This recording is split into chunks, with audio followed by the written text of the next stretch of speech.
Bound by Gunpowder. A dark romance novel. Prologue. The gunmetal felt cold against my palm. I stared down at it, confusion threading through my thoughts like smoke. The object had been lying on the marble floor beneath one of the velvet-draped tables, half hidden by the trailing edge of a cream tablecloth. In the dim lighting of the Boston Harbor Hotel's grand ballroom, it had looked like someone's lost phone, or perhaps a sleek metal case for business cards. It wasn't. The weight registered first. Too heavy, too perfectly balanced. Then the shape, the trigger guard, the textured grip pressed against my skin. A gun. I was holding a gun. My breath caught. The champagne flute in my other hand trembled, crystal threatening to slip from suddenly numb fingers. Around me, Boston's elite continued their choreographed dance of wealth and influence. Tuxedos and evening gowns swirled past in a blur of silk and diamonds. Laughter bubbled up from nearby conversations, punctuated by the clink of glasses and the soft strains of a string quartet. No one was looking at me. No one had noticed the rare books librarian from Boston University standing frozen near the coat check, clutching what appeared to be a very real, very illegal weapon. I should put it down, immediately, call security, walk away and pretend I'd never seen it. But whose was it? The question paralyzed me. I'd only been at this charity gala for 40 minutes, dragged along by my colleague Dr. Whitmore, who'd needed a last-minute +1 after his wife came down with food poisoning. I didn't belong here, surrounded by people whose net worth exceeded my annual salary by factors I couldn't calculate. The invitation had specified black tie, and I'd borrowed a dress from my roommate that didn't quite fit right, too tight across the shoulders and slightly too long, requiring heels I could barely walk in. I'd spent most of the evening hovering near the appetizer table, nursing a single glass of champagne and trying not to look as out of place as I felt. And now I was holding a gun. Don't. The word cut through the ambient noise like a blade. Single syllable, clipped. British accent wrapped around an unmistakable command. I turned. He stood 3 feet away, partially concealed by one of the marble columns that supported the ballroom's vaulted ceiling. I hadn't noticed him approach, hadn't heard footsteps or felt the displacement of air that should accompany someone moving that close. He was tall, well over 6 feet, with the kind of build that suggested violence kept on a very short leash. Broad shoulders filled out a perfectly tailored tuxedo, the kind of custom work that cost more than my monthly rent. Dark hair, almost black, swept back from a face that could have been carved from granite. Sharp jaw, high cheekbones, mouth set in a hard line that suggested smiling was something he'd forgotten how to do. But it was his eyes that stopped my heart. Ice gray, cold, empty. The kind of eyes that had seen terrible things and felt nothing about them. I said, "Don't." He moved closer, each step measured and precise. "Don't touch that." Too late. I was already touching it. My fingerprints were already on the metal, invisible evidence marking me as connected to whatever this weapon had been used for. "I'm sorry." The words tumbled out automatically. "I didn't know. I thought it was—" "Give it to me." He extended his hand, long fingers. I noticed distantly, no rings, a thin scar across his knuckles that looked like it had come from a knife. "Now." I should have handed it over, should have dropped it into his palm and walked away, returned to my corner near the shrimp cocktail and pretended this interaction had never happened. Instead, I asked, "Is this yours?" Something flickered in those dead eyes. Not quite surprise, not quite amusement, something darker. "Yes." One word. No explanation. No excuse for why he'd been carrying a concealed weapon to a charity gala benefiting the Boston Public Library Foundation. My fingers tightened around the grip. "Why do you have a gun at a fundraiser?" "That's not your concern." "I think it is." My voice came out steadier than I felt. "I'm the one holding it." His jaw tightened. A muscle jumped beneath the skin. "You're making a mistake." "Am I?" I glanced down at the weapon again. Compact, dark metal, professional. Nothing like the hunting rifles my father kept locked in a safe back home in rural New Hampshire. This was designed for one purpose. What kind of mistake? The kind that gets people hurt. The threat was implied but unmistakable. I should have been terrified. Should have thrust the gun at him and run, found Dr. Whitmore, and insisted we leave immediately. But anger sparked in my chest, hot and unexpected. "Are you threatening me?" I kept my voice low, aware that we were still in a public space, despite the column providing some visual cover. "Because it sounds like you're threatening me. I'm warning you." He took another step closer. Close enough that I could smell his cologne, something expensive and subtle with notes of cedar and smoke. "Put the gun down and walk away. Forget you saw it. Forget you saw me. And if I don't..." His hand moved, fast, faster than I could track. One moment his arm was at his side. The next, his fingers were wrapped around my wrist, the one holding the gun. His grip was iron. Not painful, but absolutely inescapable. "Then we'll have a problem." His voice dropped to something barely above a whisper, intimate in a way that made my skin crawl. "And you don't want problems with me, Miss Ashford." My blood went cold. He knew my name. "How?" "I know everything." He released my wrist but didn't step back. If anything, he moved closer, invading my space in a way that made the ballroom feel suddenly airless. Cora Elizabeth Ashford, 26 years old, born in Littleton, New Hampshire. Bachelor's degree from Dartmouth. Master's in Library Science from Simmons. Currently employed as a rare books cataloger at Boston University's Muger Memorial Library. You live in a studio apartment on Beacon Street, 3rd floor, northwest corner. You take the Green Line to work. You buy coffee from the same shop every morning. 2 sugars, no cream. Each detail landed like a blow.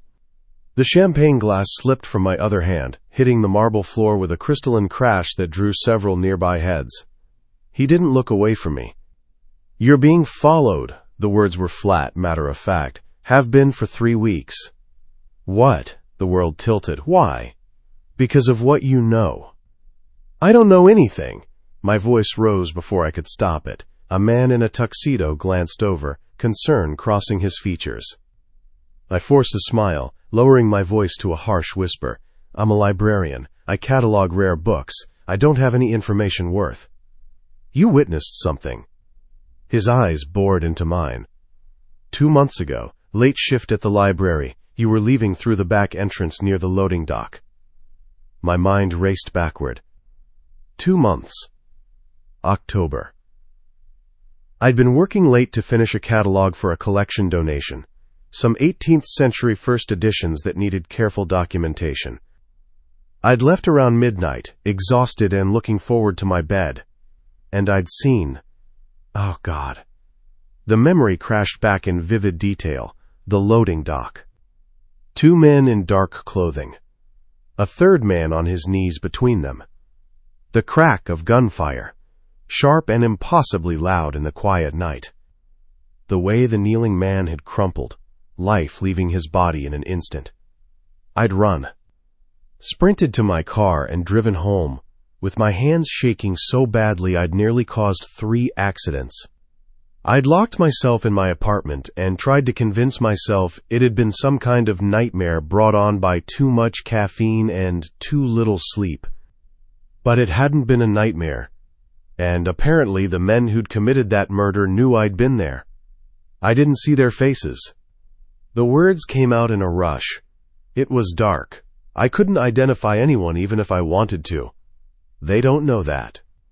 His hand moved again, this time closing around both the gun and my hand, carefully extracting the weapon from my grip. And they won't take the risk. He slipped the gun into an inside pocket of his tuxedo with practiced ease, the motion so smooth it was clear he'd done it 1,000 times before. "What do you want?" I managed. My hand felt strange without the gun's weight, lighter, more vulnerable. "To keep you alive." "Why?" For the first time, something almost human crossed his features. Not quite a smile, more like the ghost of one, bitter and cold. "Because I have use for you." Before I could respond, Before I could demand answers or scream for help or do any of the things my survival instinct was suddenly screaming I should do, he produced something from his pocket. A phone. Sleek. Expensive. He pressed it into my hand, replacing the gun with something equally dangerous. My number is programmed in. His fingers curled around mine, forcing me to grip the device. When they come for you, call me. When? I latched onto the word. Not if. Not if. He released my hand and stepped back, already turning away. They'll come tonight. Be ready. Wait. I grabbed his arm, the expensive fabric of his tuxedo bunching under my fingers. I don't understand. Who are you? What do you want from me? He looked down at my hand on his sleeve, then back up at my face. Those ice-gray eyes held mine for a long moment. My name is Silas Cade. Each word was precisely enunciated. And what I want, Miss Ashford, is for you to become my wife. The world stopped. Around us, the gala continued. Music played. People laughed. Champagne flowed. But in this small bubble of space between the column and the wall, reality had fractured into something incomprehensible. You're... what? We'll discuss the details later. He pulled free of my grip with effortless strength. When you're not in immediate danger of being killed. I'm not going to marry a stranger. The absurdity of the situation finally broke through my shock. Especially not one who carries guns to charity events and stalks librarians. You will. There was no doubt in his voice. No room for negotiation. Because the alternative is dying tonight, and I don't think you want that. This is insane. Yes. He adjusted his cufflinks, a casual gesture that belied the intensity of the conversation. But it's also your only option. What if I go to the police? Then you'll be dead before you reach the station. He glanced at his watch, a gesture so ordinary it felt obscene. You have approximately 4 hours before they move against you. I suggest you use that time to pack a bag. Essentials only. You won't be returning to your apartment. You can't just... Miss Ashford. He cut me off, voice dropping to something that might have been regret if I'd believed him capable of the emotion. I'm trying to save your life. Whether you appreciate that or not is irrelevant. When they come, and they will come, call me. Or don't. But understand that your choices are now limited to 2. Marry me, or die. He turned and walked away, disappearing into the crowd with the same silent efficiency he'd used to approach. I stood there, clutching the phone, my mind reeling. This couldn't be happening. Things like this didn't happen to people like me. I was boring, predictable. My biggest risk was usually whether to splurge on the expensive coffee beans or stick with the store brand. I didn't witness murders. I didn't get threatened by men with guns and British accents and impossible demands. I didn't. My phone vibrated. Not the one Silas had given me. My own, in the small clutch purse hanging from my shoulder. I fumbled for it, grateful for something normal and familiar. A text from Dr. Whitmore. Sorry, Cora. Emergency with Margaret. Had to leave. Can you catch an Uber home? Of course he'd left. Of course I was alone. I looked down at the phone Silas had given me. Sleek black case. No identifying marks. I pressed the power button, and the screen lit up, showing a single contact saved under SK. The rational part of my brain, the part that had gotten me through graduate school and into a stable career, screamed that I should throw this phone in the trash, go to the police, report everything. But the part of me that had seen a man die in the dark, that had spent 2 months trying to convince myself it wasn't real, knew that Silas was right about one thing. They were coming. I could feel it in the way the hairs on the back of my neck stood up, in the way my heart rate hadn't slowed since Silas had walked away, in the primal instinct that whispered danger with every breath. I slipped both phones into my purse and headed for the exit. The Boston night air hit me like a slap, cold for early December, carrying the salt-sharp scent of the harbor. I pulled my borrowed coat tighter and started walking toward the nearest T-station, heels clicking against the sidewalk. My apartment was a 20-minute ride away. The streets were well lit, populated with other gala attendees leaving early and tourists taking late-night walks along the waterfront. I should have felt safe. I didn't. Every shadow seemed to hide a threat. Every passing car could contain someone watching, waiting. The phone in my purse felt like it was burning through the fabric, a constant reminder of the choice Silas claimed I had to make. Marry a stranger. Or die. Some choice. I made it to Park Street Station and descended into the familiar fluorescent brightness of the underground.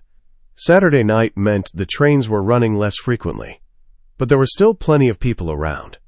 Safety in numbers. I found a seat near the door and tried to look casual, just another woman heading home after an evening out. But my reflection in the dark window across from me told a different story. Wide eyes, pale face, hands clutched too tightly around my purse. I looked terrified. Because I was. The train lurched into motion. I counted stops. Park Street, Boylston, Arlington. I'd get off at Kenmore, walk the 3 blocks to my building, and lock myself inside. In the morning, this would all seem like some bizarre nightmare brought on by too much champagne and too little food. In the morning, I'd figure out what to do. The train pulled into Arlington Station. Doors opened. A handful of people got off. A few got on, including a man in a dark jacket who took a seat directly across from me. I didn't recognize him, but he was looking at me. Not glancing, not casually noticing. Staring with the kind of focused intensity that made every survival instinct scream. I looked away, pulse hammering. Maybe I was being paranoid. Maybe he was just a normal person who happened to be looking in my direction. The train started moving again. I risked another glance. He was still staring, and now he was smiling. My hand dove into my purse, fingers closing around Silas's phone. The rational part of my brain had one final protest. You don't know him. You don't know what he wants. This could be worse than whatever that man across from you is planning. But Silas had known my name, had known my routine, had known about the murder, and he'd said they were coming tonight. The man across from me stood up. The train was pulling into Copley, not my stop. But the doors would open, and I could run, lose myself in the station, find a transit cop.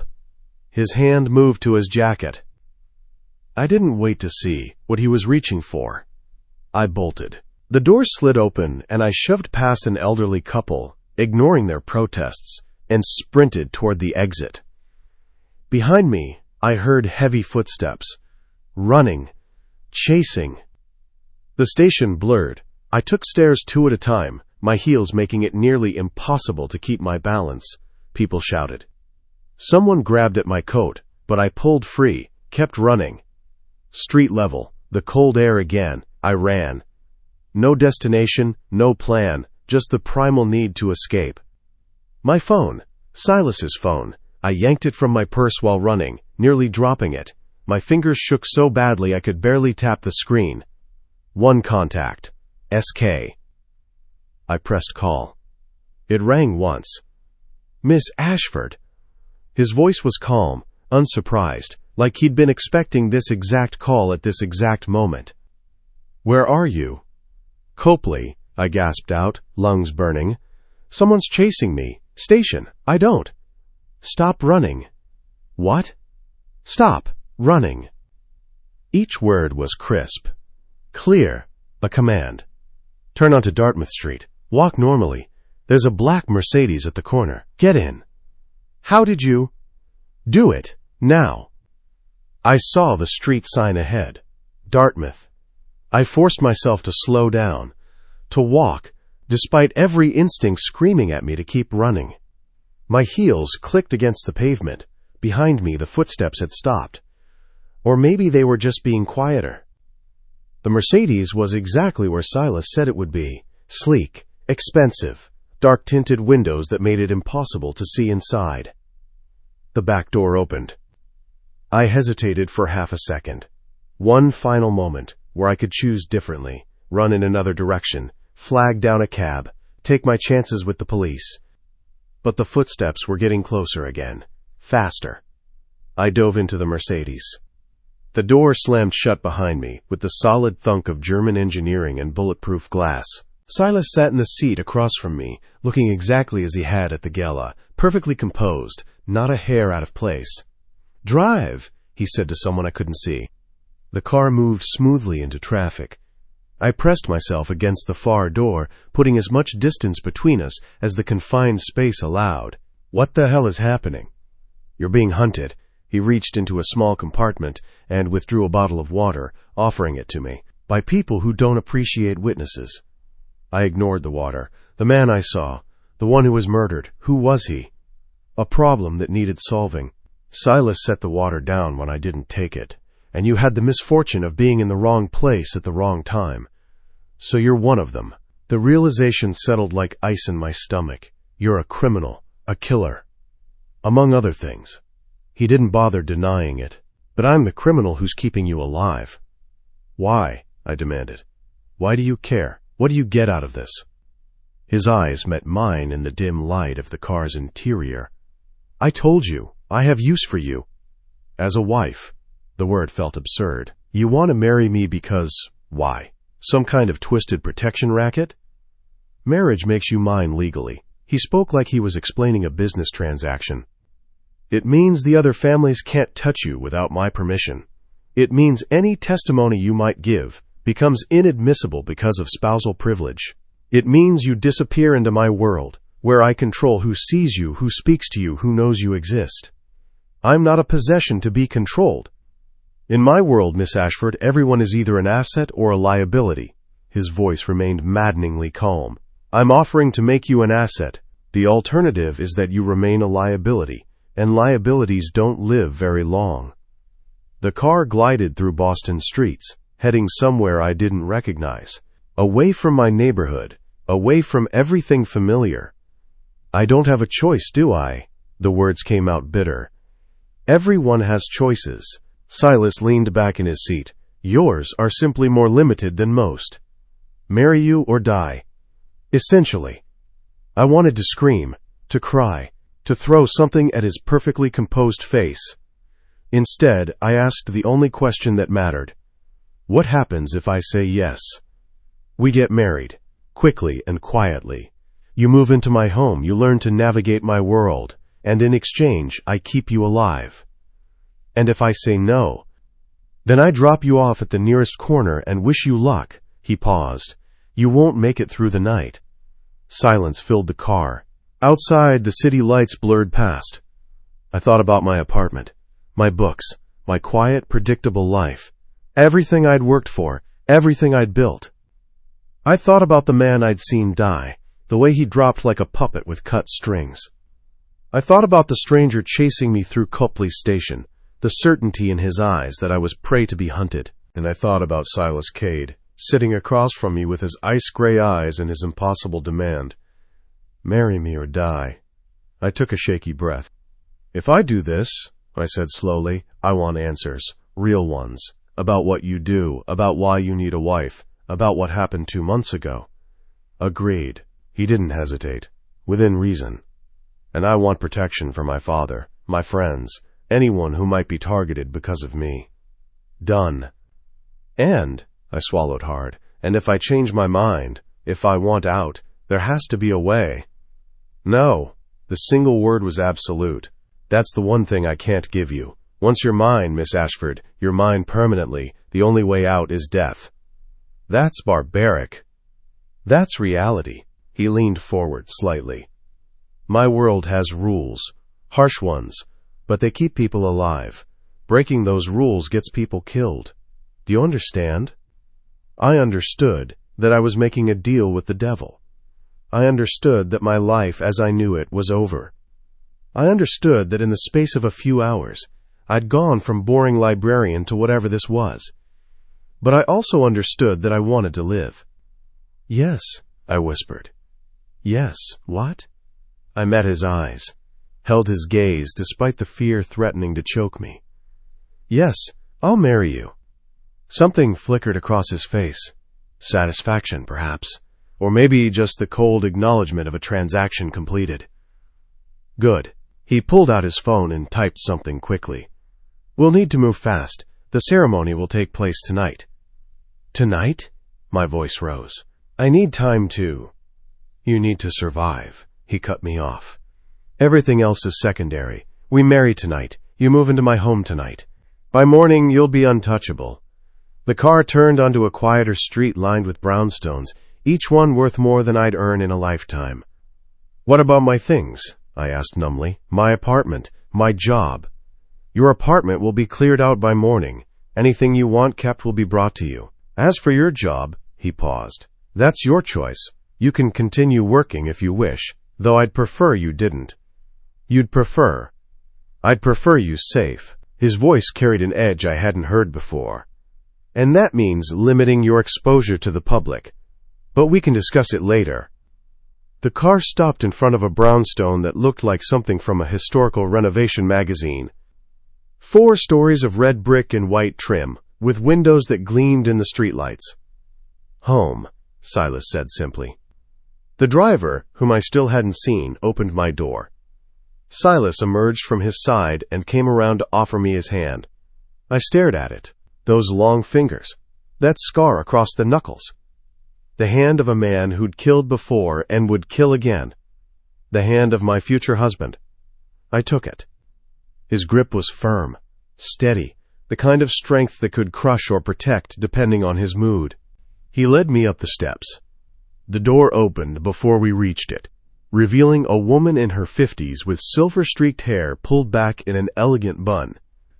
"Mr. Cade," she said with a slight British accent, "everything is prepared as requested." "Thank you, Margaret." He guided me inside without releasing my hand. "This is Miss Ashford. She'll be staying here permanently starting tonight." Margaret's expression didn't change, but something in her eyes suggested this wasn't the first time Silas had brought home an unexpected guest. "Of course, sir. I've prepared the blue room for the young lady." "That won't be necessary." Silas finally let go of my hand. "She'll be in my room. We're getting married within the hour." Now Margaret's composure cracked slightly. "Sir?" "You heard me. Is everything ready?" Yes. The justice is waiting in the study." "Good." He turned to me. "Margaret will take you upstairs. You'll find appropriate clothing in the closet. Change quickly. We don't have much time." I wanted to protest, to demand explanations, to insist on at least one night to process what was happening, but the look in his eyes made it clear that negotiations were over. "Fine," I managed. Margaret gestured toward the sweeping staircase. "This way, miss." I followed her up, each step feeling like I was climbing toward my own execution. The blue room was beautiful. Too beautiful. All antiques and silk and the kind of luxury I'd only ever seen in magazines. The closet held a single dress. Simple, elegant, cream-colored silk that would have cost a month's salary. My size. He'd known I would say yes. I changed mechanically, my hands moving through the motions, while my brain tried desperately to catch up with reality. 20 minutes ago, I'd been running for my life. Now I was putting on a wedding dress. The absurdity would have been funny if it wasn't so terrifying. Margaret reappeared with a small bouquet, white roses, the thorns carefully removed. "He's waiting," she said softly. I looked at myself in the mirror, pale, shaking, dressed in silk and holding flowers like this was a real wedding instead of a business transaction wrapped in vows. "What if I run?" I asked her. Margaret's expression was kind but firm. "Then you die, and Mr. Cade will be very disappointed." "Has he done this before?" "No, miss. You're the first." That should have been comforting. It wasn't. I followed her back downstairs, through hallways lined with art I was too numb to appreciate, into a study paneled in dark wood, with leather-bound books covering every wall. Silas stood near the fireplace, still in his tuxedo, looking like this was just another evening, just another transaction. Beside him stood an elderly man in a suit holding what looked like official documents. "Miss Ashford." The man smiled warmly, as if this were a normal, happy occasion.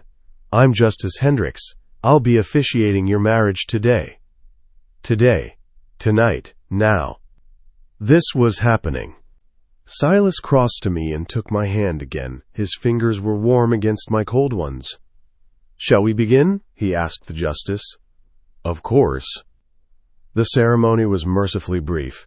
Standard vows modified for expedience. No family, no friends. Just Margaret and the justice as witnesses. I heard my own voice, speaking words I'd imagined saying someday under very different circumstances. I heard Silas's responses, clear and certain. And then it was done. "You may kiss the bride," Justice Hendricks said with genuine pleasure.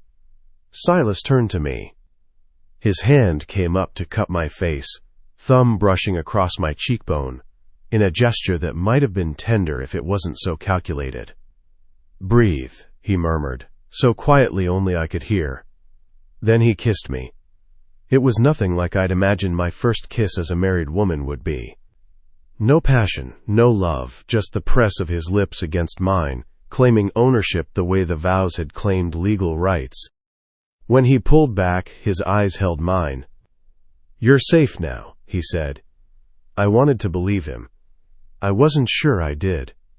Justice Hendricks congratulated us. Margaret produced champagne. Everything felt surreal, like I was watching from outside my own body. And all I could think about was the gun. The one I'd picked up at the gala. The one that now tied me to Silas Cade through more than just marriage vows. My fingerprints were on that weapon, evidence that could destroy me.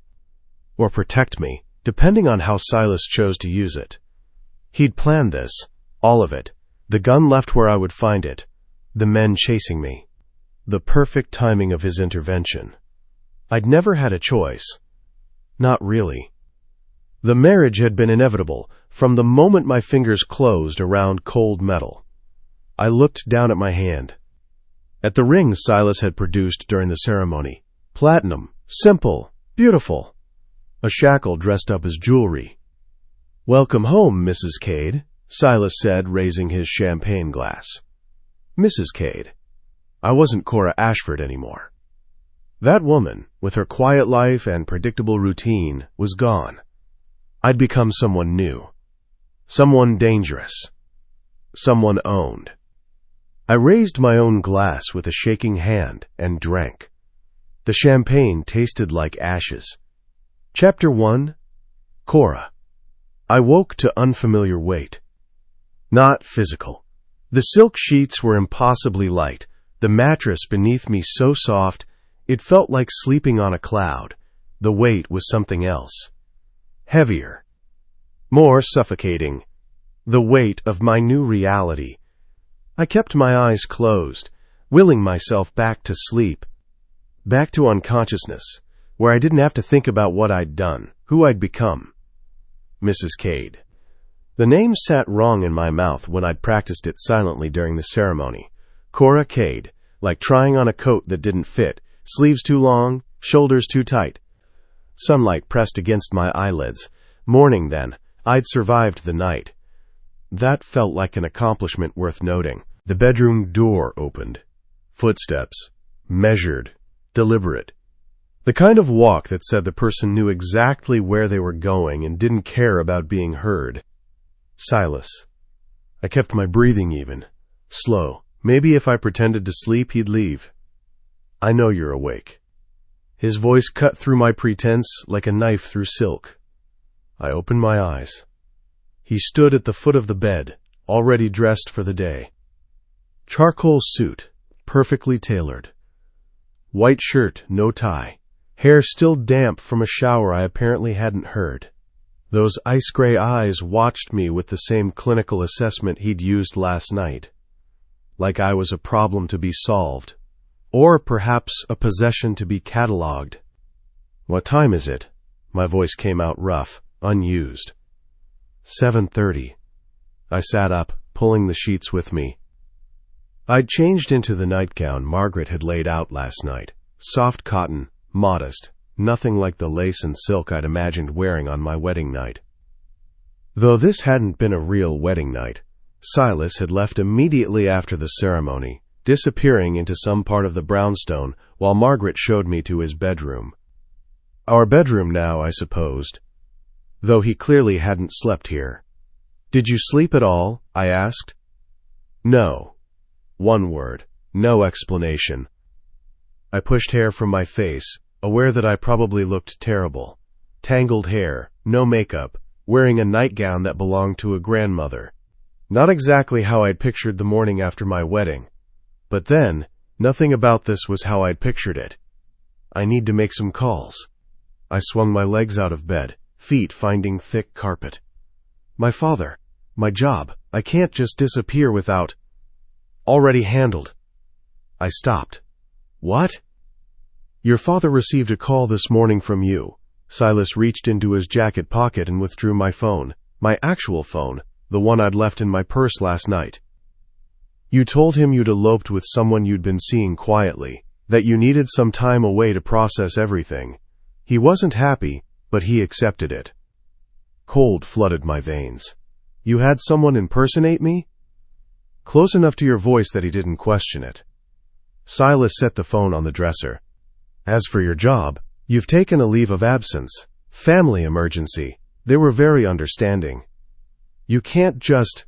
I stood, anger cutting through the fog of shock. You can't make those decisions for me.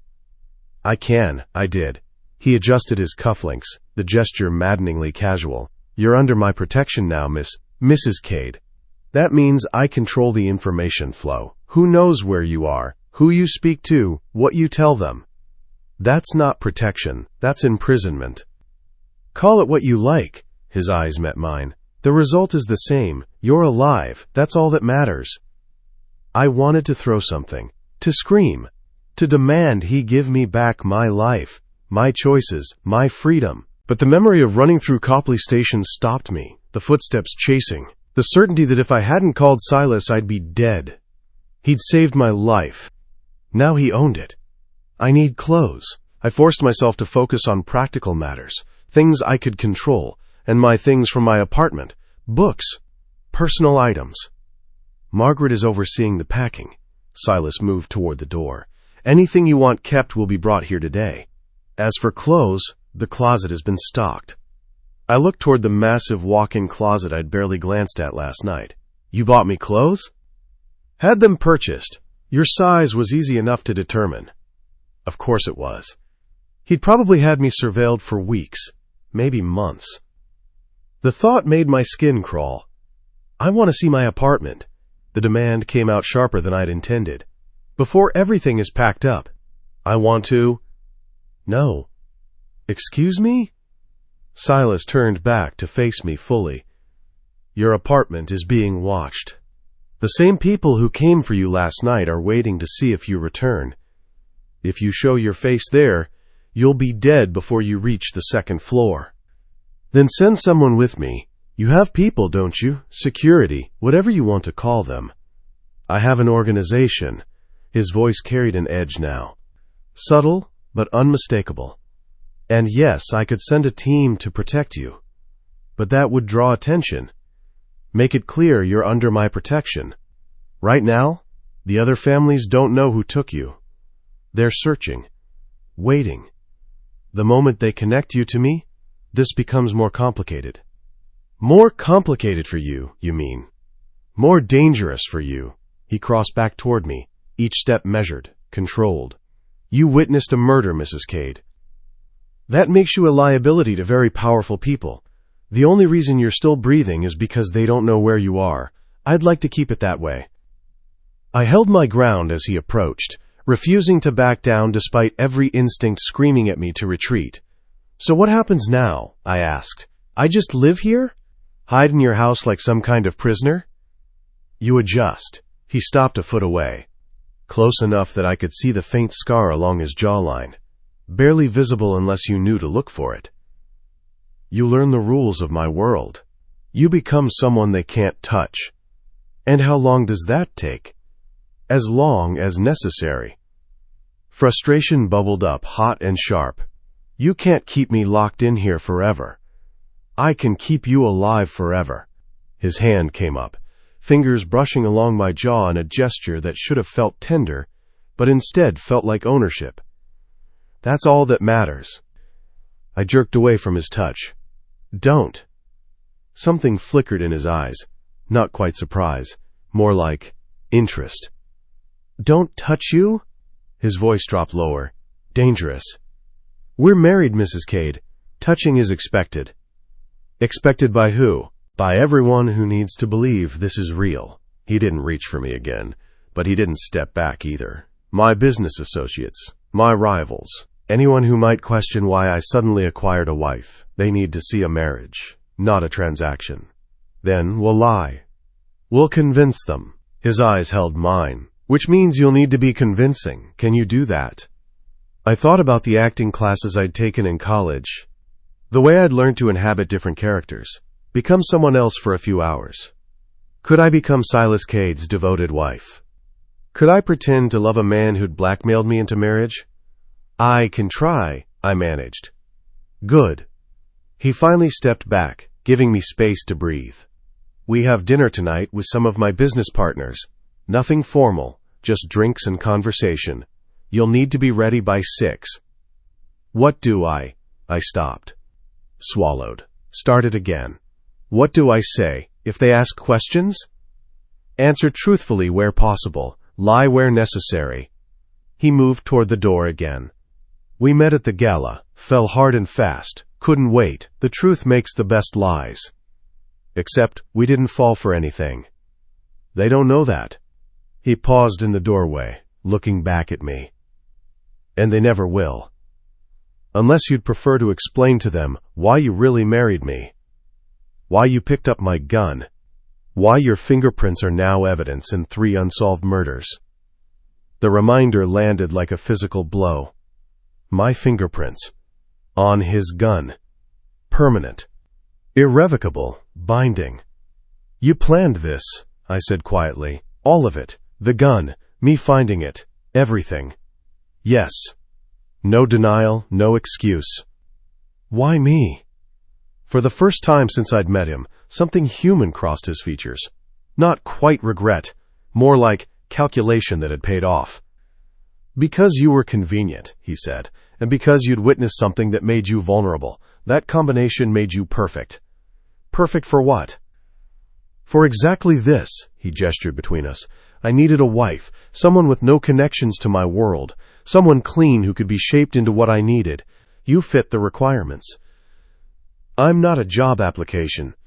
No, you're much more valuable than that. His voice carried no warmth, just cold assessment. You're leverage, protection, a chess piece that serves multiple purposes. And if I refuse to play, then you die. Simple, matter of fact. Those are still your only options, Mrs. Cade. Work with me or die alone. Choose. He left before I could respond. The door closed with a soft click that felt like a cell door locking. I stood there, nightgown pooling around my feet, anger and fear and something else warring in my chest. Helplessness. That's what it was. Pure, unadulterated helplessness. I'd spent my whole life building towards something. Independence. A career I loved. The quiet satisfaction of working with rare books and historical documents. Simple pleasures, predictable days. All gone now. Replaced by this. I crossed to the window, pushing back heavy curtains to reveal the street below. Early morning Boston looked the same as it always had. People hurrying to work, cars navigating narrow streets, coffee shops opening their doors. Normal life continuing without me. I pressed my palm against the glass, cool beneath my skin. Somewhere out there, people were looking for me. Men who wanted me dead, who saw me as a loose end that needed to be tied up, permanently. And the only thing standing between me and them was Silas Cade. A man I didn't know, didn't trust, couldn't escape. My husband. The words still felt foreign, wrong. Movement on the street below caught my attention. A man in a dark jacket, standing on the corner across from the brownstone. He wasn't moving, wasn't checking his phone or waiting for someone. just watching. I stepped back from the window, pulse quickening. Was he one of Silas's men, or someone else? The paranoia felt like insects crawling under my skin. I couldn't live like this, constantly looking over my shoulder, afraid of every shadow. But what choice did I have? The closet called to me.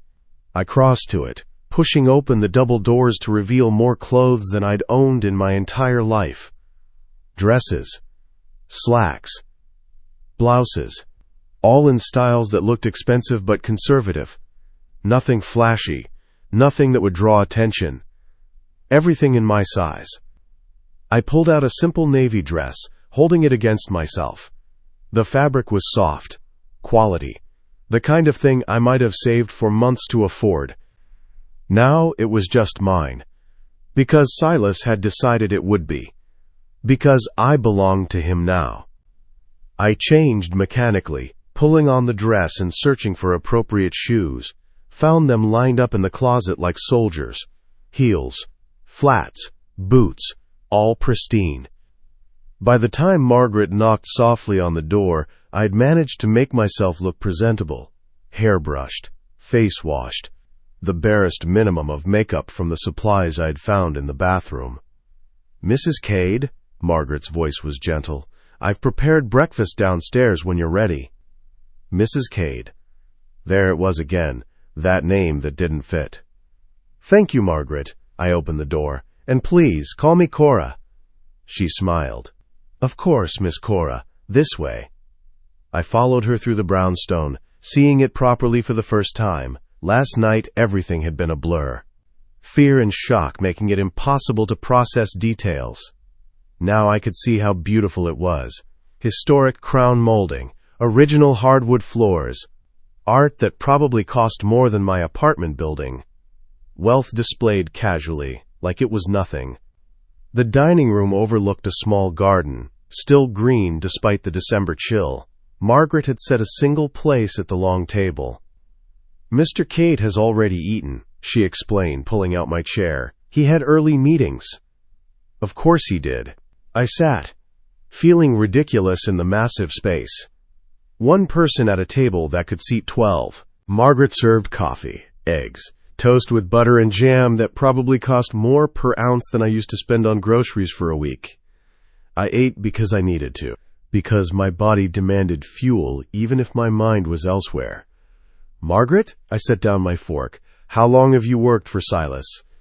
15 years, Miss Cora." She refilled my coffee cup. "Since he was 19. 19. That would make him 34 now. What's he like?" The question slipped out before I could stop it. "As a boss, I mean." Margaret's expression remained neutral, professional. "Mr. Cade is exacting. He expects perfection, but he's fair, generous, and loyal to those who serve him well. And those who don't? I wouldn't know. A ghost of a smile. I've always served him well." The subtext was clear. Do your job.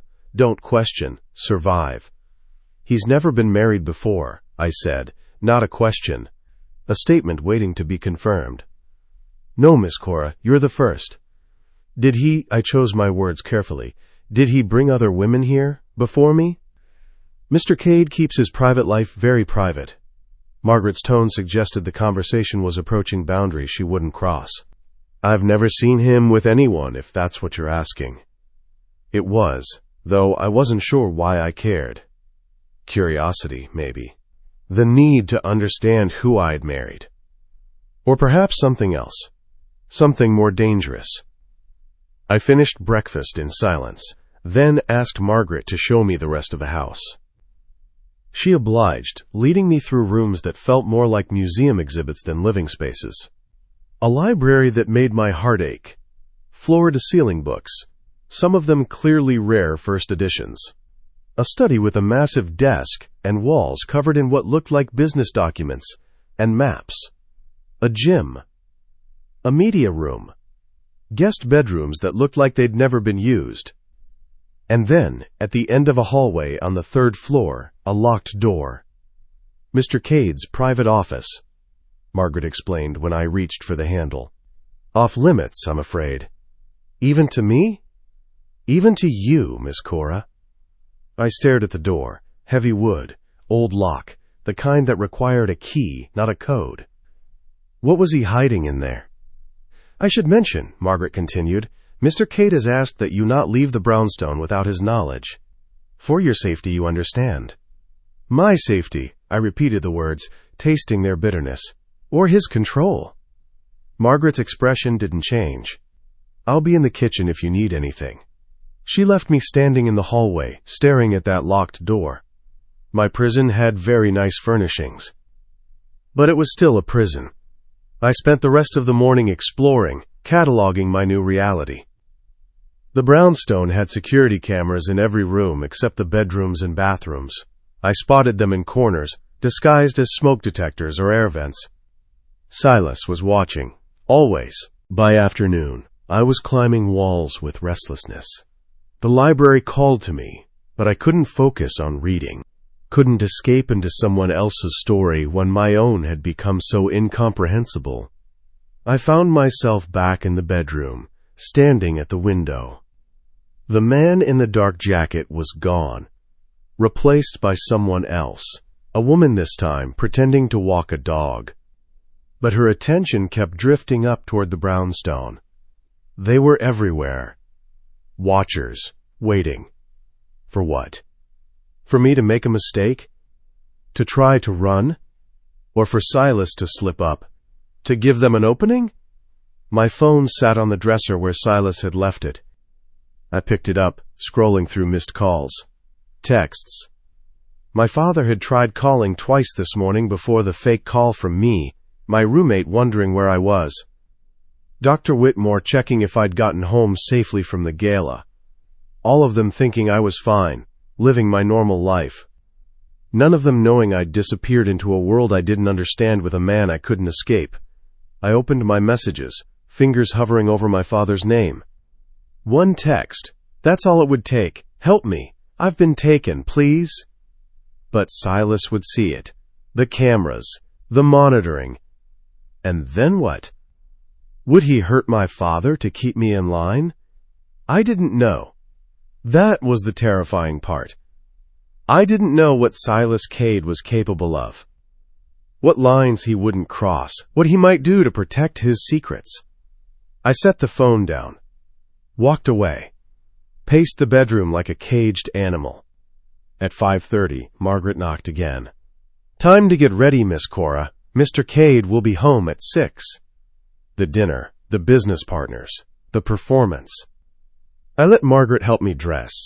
She'd laid out another outfit, black dress, simple but elegant, heels that added 3 inches to my height. Jewelry that looked real, because it probably was. She did my hair, my makeup, transformed me into someone who looked like they belonged at Silas Cade's side.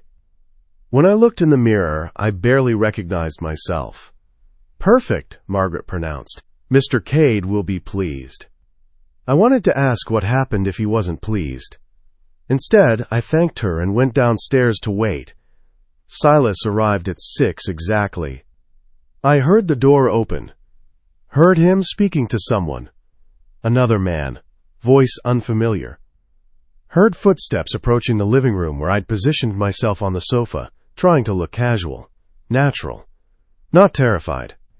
He appeared in the doorway, still in his suit from this morning, still looking like he'd stepped out of a magazine. Behind him, another man, shorter, stockier, face weathered in a way that spoke of a hard life lived dangerously. Mrs. Cade. Silas's eyes swept over me, assessing. This is Marcus Webb. He handles security for several of my business interests. I stood, offering my hand the way I'd been taught. Mr. Webb, pleasure. Marcus took my hand, his grip firm. The pleasure's mine, Mrs. Cade. Congratulations on your marriage. Very sudden, from what I hear. When you know, you know. I forced a smile. Let my eyes drift to Silas with what I hoped looked like affection. Right, darling. Silas's expression didn't change, but something flickered in his eyes. Approval. Indeed. He crossed to me, his hand settling at the small of my back, warm through the thin fabric of my dress. Possessive. Shall we? The car is waiting. The dinner was at a restaurant I'd never heard of. The kind of place with no sign out front and a doorman who recognized Silas on sight. We were shown to a private room in the back, already occupied by 3 men and 2 women, all dressed expensively, all watching me with varying degrees of curiosity and calculation. Silas made introductions, names I instantly forgot, faces I tried to memorize. His hand never left my back. We sat, ordered drinks, made small talk about nothing important. And through it all I played my part, the devoted new wife, the woman who'd fallen so hard and fast she couldn't wait, the perfect addition to Silas Cade's carefully constructed life. I laughed at jokes I didn't find funny, touched his arm at appropriate moments, let him pull me close when one of the other men made a comment about newlyweds. And I watched, learned. These weren't legitimate businessmen. The conversation danced around topics too carefully. References to deals and shipments in territories that had nothing to do with legal commerce. Silas was a criminal. I'd known that, but seeing him in his element made it real in a way it hadn't been before. This was his world, violence dressed up in expensive suits, blood money funding nice dinners and rare wine. And I was part of it now. Complicit. The thought made the food taste like ash. "You all right?" Silas murmured in my ear during a lull in conversation, quiet enough that only I could hear. "Fine," I whispered back, "just tired." His hand squeezed my waist, warning or comfort I couldn't tell. The dinner dragged on for 3 hours. By the time we finally left, my face hurt from fake smiling and my feet ached from the heels. The car ride home was silent, Silas staring out the window. Me trying not to think about how I'd just spent an evening lying to dangerous men. Trying not to think about how easily the lies had come. When we reached the brownstone, he followed me inside, up the stairs, into the bedroom. I kicked off the heels, sighing with relief. "You did well tonight," Silas said behind me. I turned. He was watching me with that same clinical assessment, like I was a problem he'd successfully solved. "Thank you for the praise," I said flatly. "Does my training continue tomorrow?" "Always." He loosened his tie. "This is your life now, Mrs. Cade. The sooner you accept that, the easier it becomes.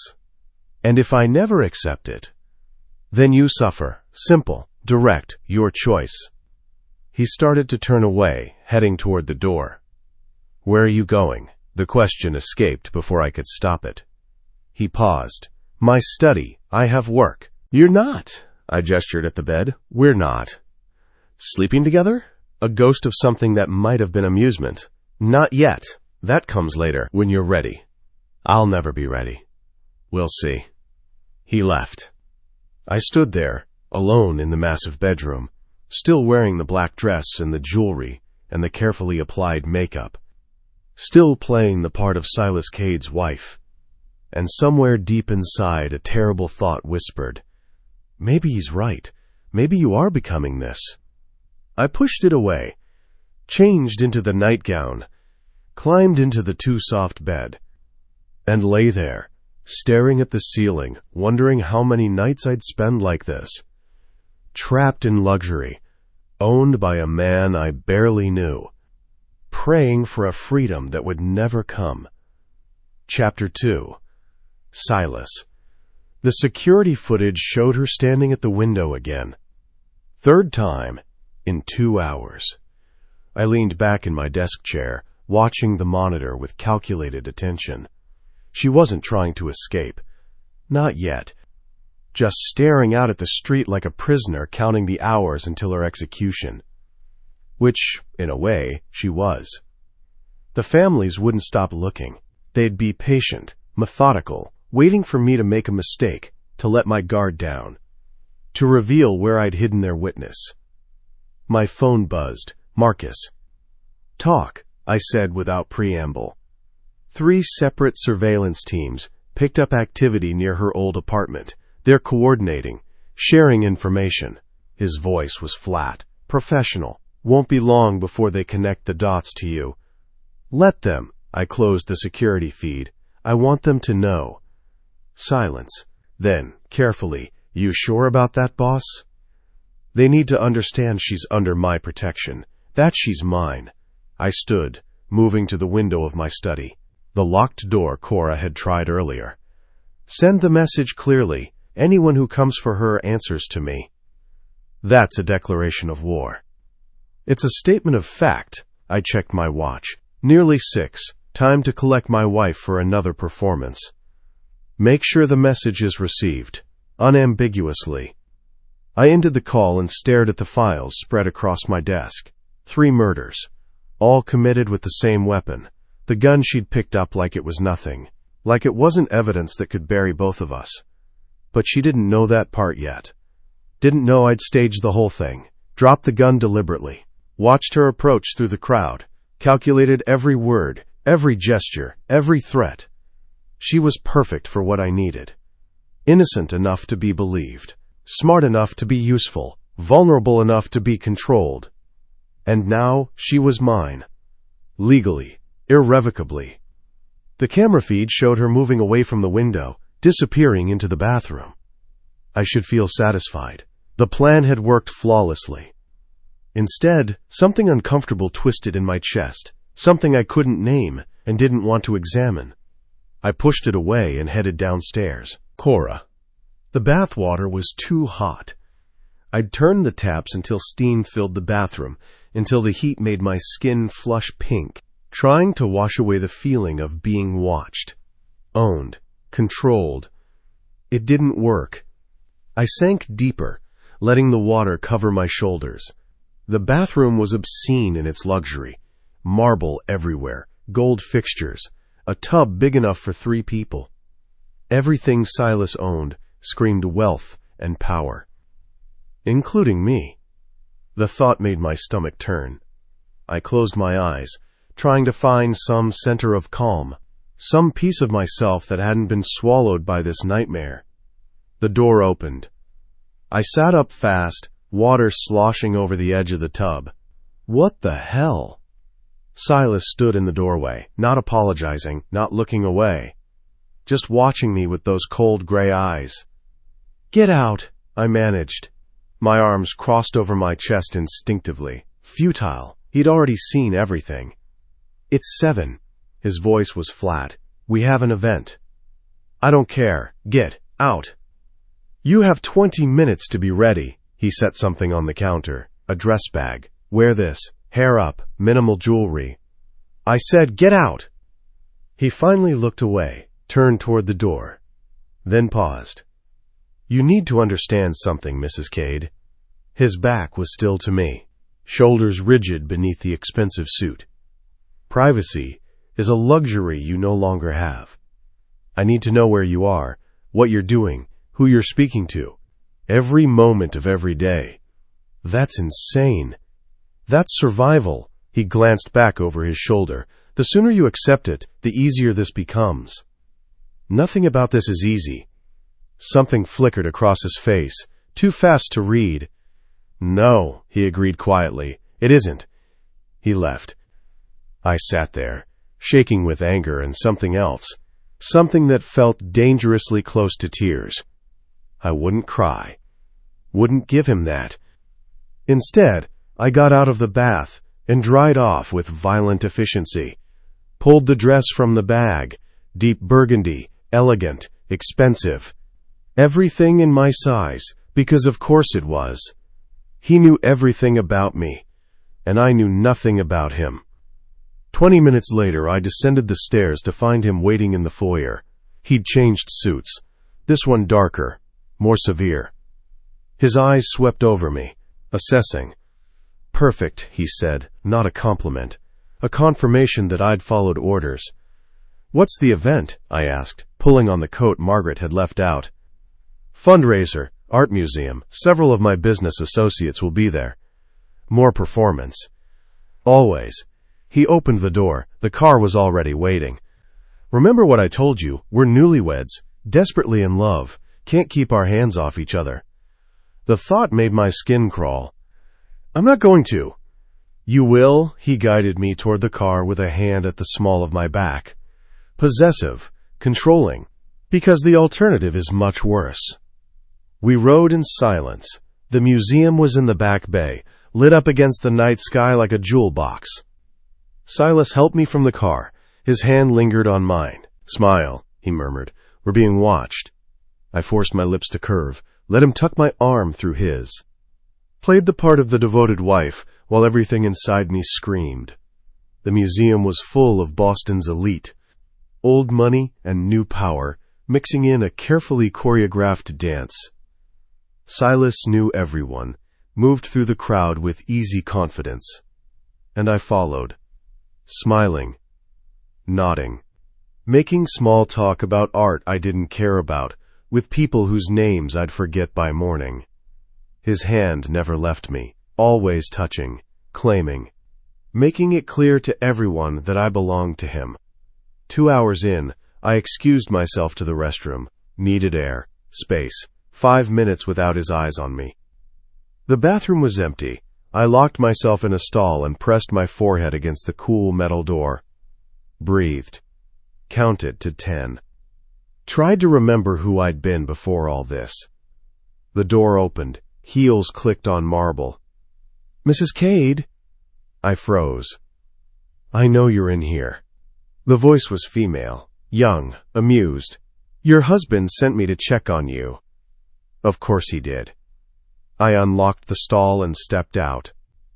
A woman stood by the sinks, mid-20s, stunning in a way that looked effortless but probably cost a fortune. Dark hair, designer dress, diamond earrings that caught the light. "I'm fine," I said, "just needed a moment." "I'm sure," she smiled. It didn't reach her eyes. "I'm Vanessa, Marcus's wife. We met at dinner the other night." I had no memory of her. "Right, of course." "Don't worry." She pulled out lipstick, touched up her already perfect mouth. I didn't remember half the people there either. It takes time to adjust. Adjust to what? This, she gestured vaguely. The world, the rules, the constant surveillance. I moved to the sink beside her, washing hands that weren't dirty. "How long have you been married?" 3 years, she capped the lipstick. "Arranged, like yours." I looked at her in the mirror. "How did you know?" "Because that's the only kind of marriage men like them have." Her voice was matter-of-fact, not bitter, just resigned. They don't do love, they do transactions. Alliances. Power plays. That's depressing.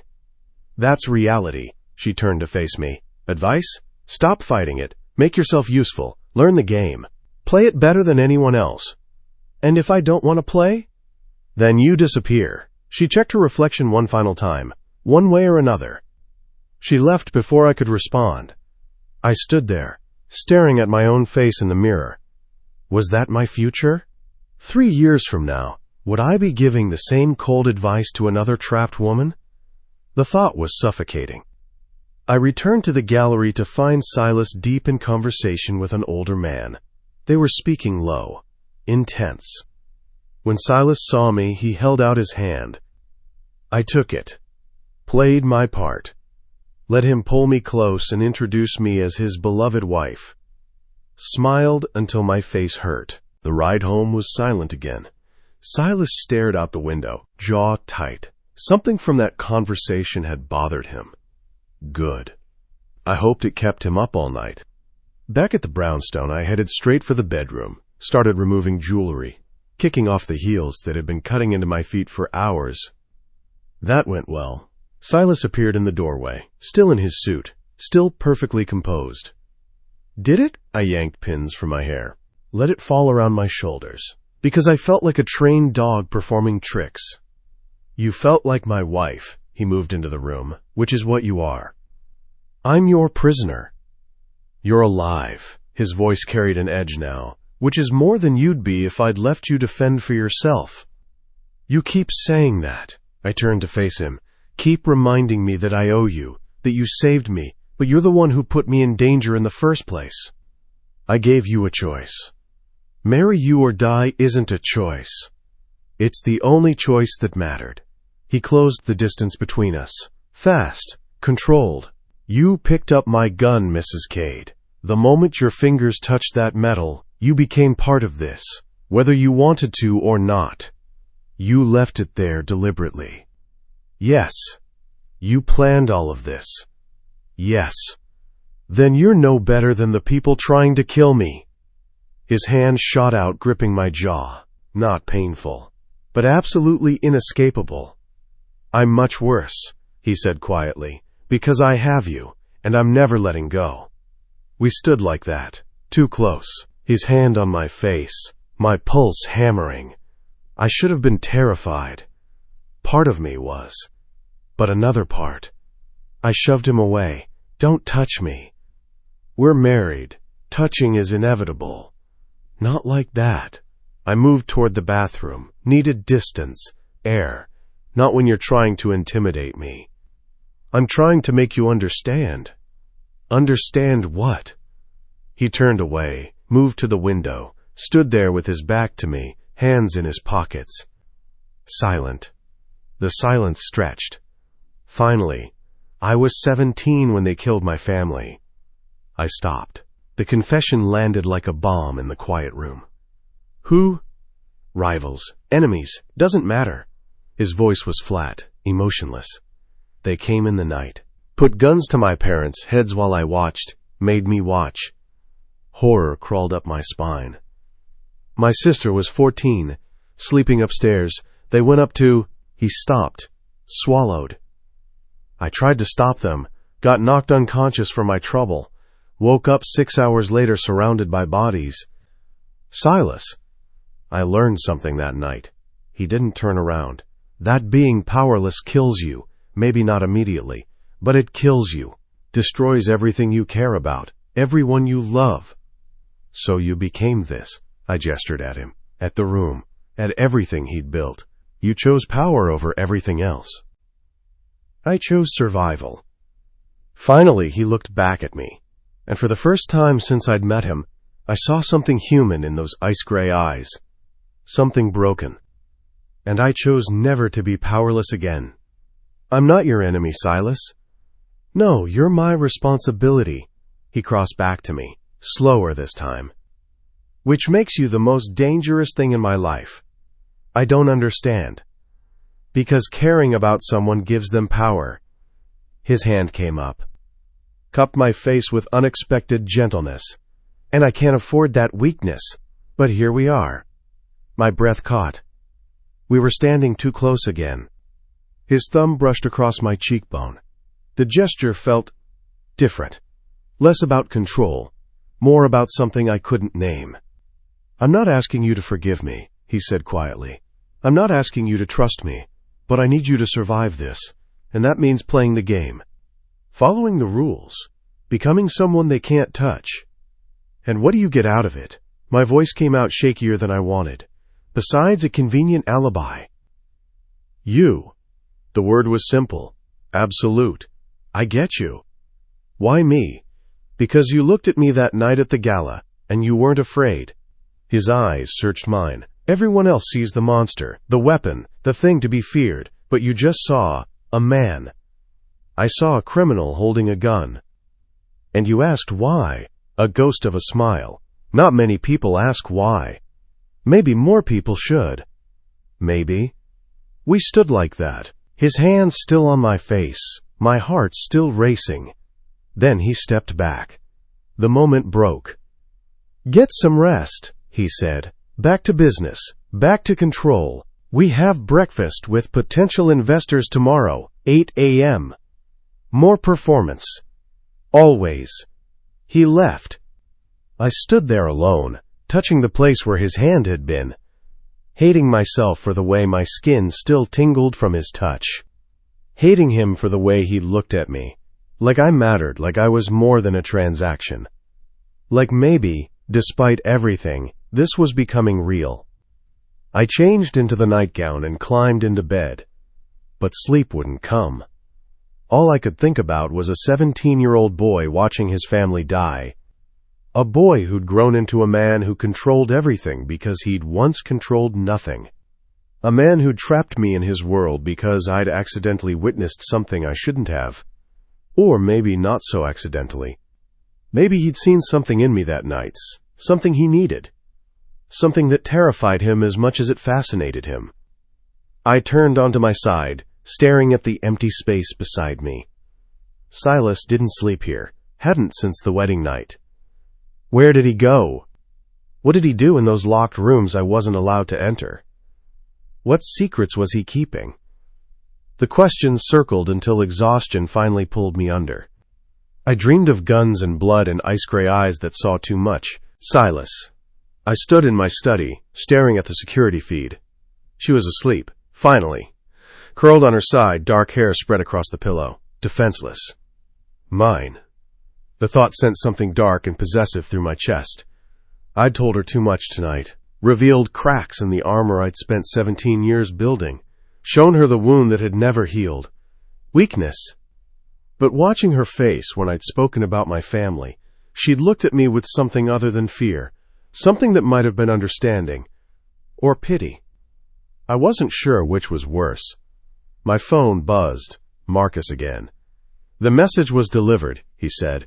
Andrei Volkov received it personally. And? He's calling for a meeting, wants to discuss terms. No terms. She's not negotiable. He's got 15 men ready to move against you if you don't comply. Says the witness is too valuable to let disappear into your protection. I looked at the screen, at Cora sleeping peacefully, unaware of the war brewing around her. Then let him try, I said quietly. And when he fails, make sure the body is found somewhere public. Let them all see what happens to anyone who threatens what's mine. Understood. I ended the call and poured 3 fingers of whiskey. Drank it down. Poured another. I'd meant what I'd told her. She was my responsibility now, which made her the most dangerous thing in my carefully controlled world. Because somewhere between the gun and the marriage and the performances, I'd started to care. Not just about keeping her alive. About her. The way she looked at me with defiance, even when she was terrified. The way she'd called me out on my manipulation without backing down. The way she'd fit against me tonight, playing the devoted wife with such conviction I'd almost believed it was real. I wanted it to be real. The thought was poison. Wanting anything beyond control was how people got killed, how families were destroyed, how empires crumbled. I'd watched it happen, wouldn't let it happen again. But as I stared at that screen, watching her sleep, I knew I was already too far gone. She wasn't just leverage anymore. Wasn't just a chess piece. She was becoming something far more dangerous. She was becoming mine in a way that had nothing to do with legal documents or forced vows. And that terrified me more than any enemy ever could. I turned off the monitor, finished the whiskey, and tried not to think about the fact that I wanted to walk upstairs, climb into that bed beside her, pull her against me and pretend we were something other than what we were. Pretend this was real. But I'd learned long ago that pretending changed nothing. Reality was cold and brutal and unforgiving. And the reality was simple. I owned Cora Cade. Body, name, future. Everything. The question was whether I'd destroy her in the process, or whether she'd destroy me first. Chapter 3. Cora. The breakfast meeting was torture. 3 hours of smiling at investors who looked at me like I was a particularly interesting acquisition, something Silas had purchased, a trophy wife displayed for their approval. Maybe that's exactly what I was. The thought sat bitter in my stomach, making it impossible to eat the expensive French toast Margaret had prepared. Silas noticed. Of course he did. His hand found my knee under the table, squeezing once. Warning or comfort, I couldn't tell. My wife hasn't been sleeping well, he told the men across from us. Smooth, practiced, adjusting to married life, you understand. They laughed, knowing, like they all had wives at home who'd made the same adjustments. I wanted to throw my coffee in their faces. Instead, I smiled, played my part, let Silas weave whatever story he needed while I disappeared inside my own head. The meeting finally ended around 11. We stood, shook hands, promised to connect soon about the shipping contracts they wanted to discuss. The moment we were back in the car, I ripped off the smile like removing a mask. I can't do this, I said, flat, final. I can't keep pretending to be someone I'm not. Silas stared out the window. You're learning. Learning what? How to lie? How to smile while men talk about me like I'm not even there? How to survive? He finally looked at me. Welcome to my world, Mrs. Cade. It only gets harder from here. Then maybe I don't want to be in your world. Too late for that. The car pulled up to the brownstone. I got out before he could open my door. Needed to do something for myself. Some small act of defiance. Margaret met us in the foyer. Mr. Cade, Marcus called. He needs to speak with you urgently. Silas's jaw tightened. Where is he? Your study. He turned to me. Stay in the house. I wasn't planning on going anywhere. I mean it, Cora. The use of my first name stopped me. He rarely used it. Don't leave this building. Don't open any doors. Don't... I understand. I cut him off. Go do whatever criminal thing you need to do. I'll be here, playing the obedient wife. Something flashed in his eyes. Not quite hurt. More like frustration. He left without another word. I stood there, watching him disappear up the stairs. Then I turned to Margaret. Is there somewhere I can be alone? I asked. Somewhere without cameras? She hesitated. The garden has no surveillance. Mr. Cade prefers privacy for outdoor spaces. Perfect. The garden was small but beautiful. Brick walls on all sides, high enough to block the view from neighboring buildings. A fountain in the center, water trickling peacefully.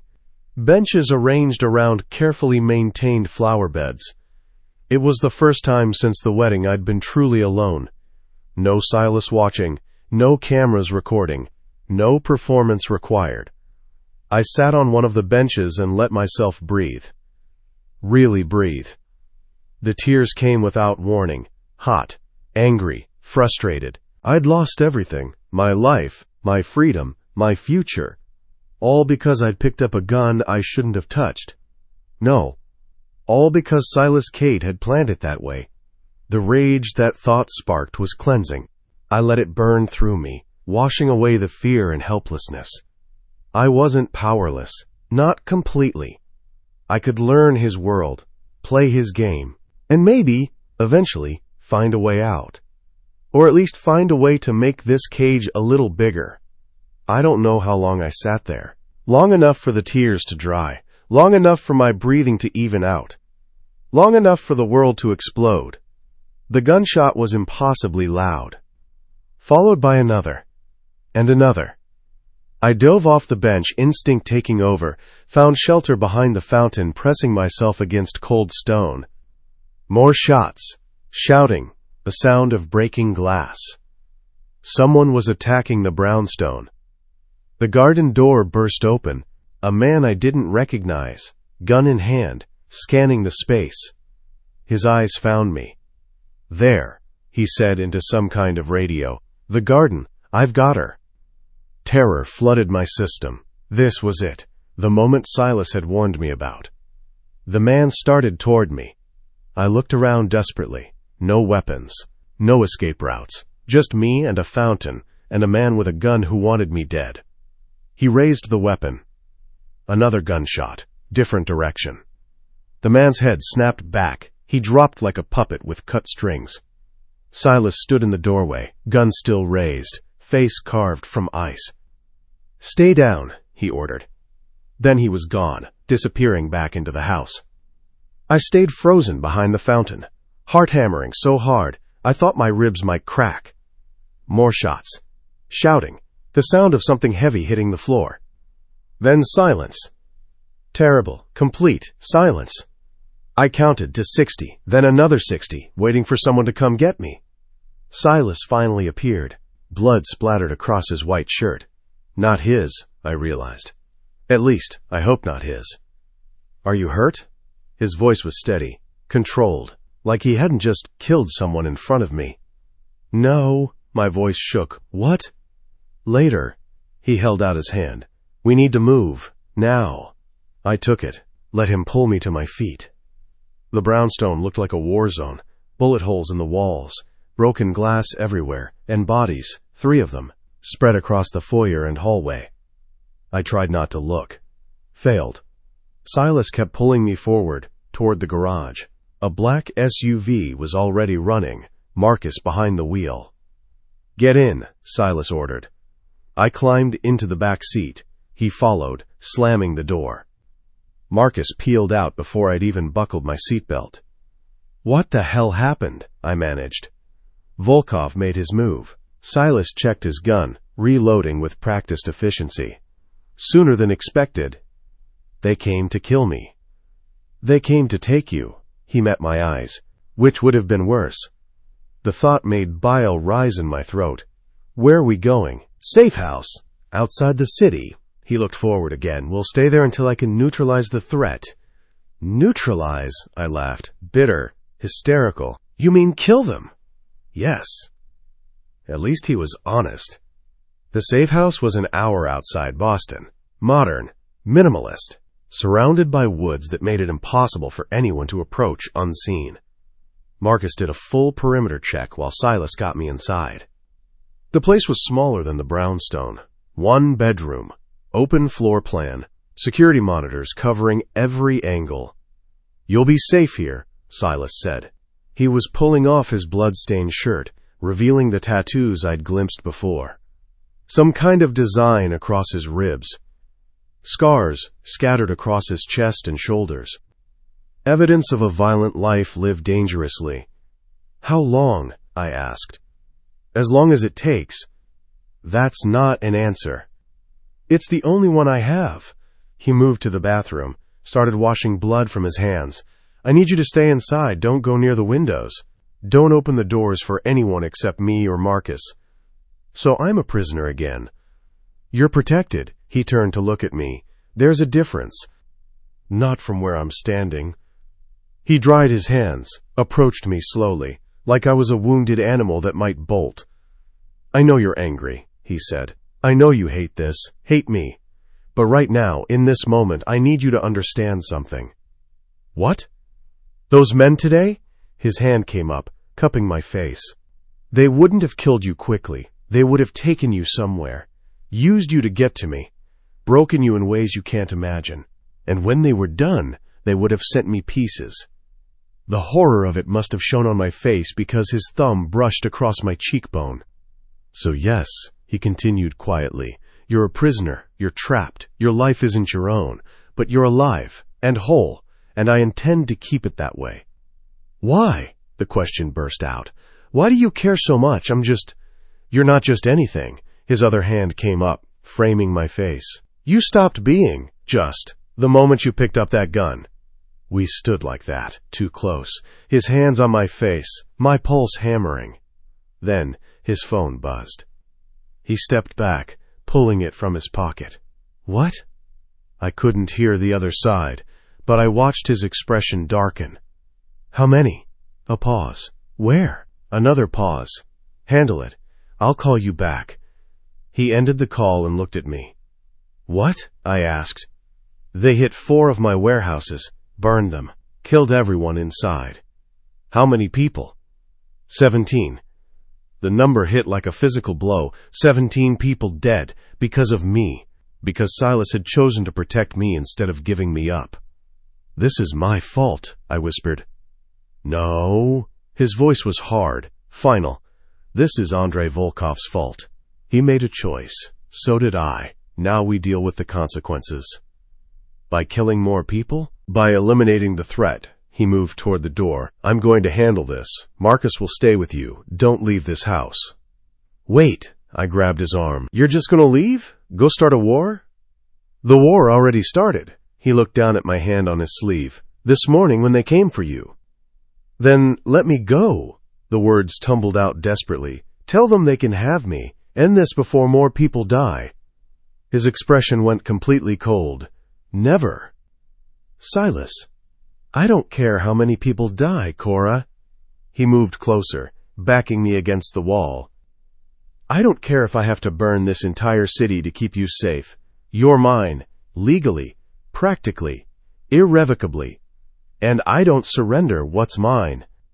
"You can't mean that." I've never meant anything more." His hand came up, fingers tangling in my hair, not gentle, possessive. 17 people died today because I chose you over them, he said, voice low, dangerous. Do you understand what that means? That you're insane. That you matter. His grip tightened, more than my businesses, more than my reputation, more than anything except my own survival, and maybe even more than that. My breath caught. You don't even know me.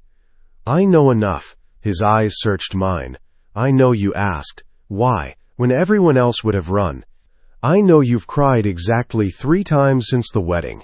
I know you bite your lower lip when you're nervous, and you can't sleep past 6 a.m., no matter how exhausted you are. You've been watching me. I've been learning you. His thumb brushed across my bottom lip. The same way you've been learning me. Don't pretend you haven't been. He was right. I'd been studying him, cataloging his habits, the way he took his coffee, how he ran his hand through his hair when he was frustrated, the scar on his jaw that I'd noticed the first night. This is insane, I managed. Yes. We barely know each other. Doesn't matter. You're a criminal, a killer, and you're the librarian who picked up my gun. His face was close now, so close I could feel his breath against my lips. We're both trapped in this. Might as well stop fighting it. I don't. He kissed me. Not gentle, not asking permission. Taking. His mouth claimed mine with the same absolute certainty he'd used to claim everything else. His hand in my hair holding me in place, his body pressing me against the wall. And I kissed him back. Hated myself for it, even as I did it. But the fear and anger and adrenaline from the attack had nowhere else to go, so it went into the kiss, into the way my hands fisted in his shirt, into the sound that escaped my throat when his tongue swept against mine. He pulled back.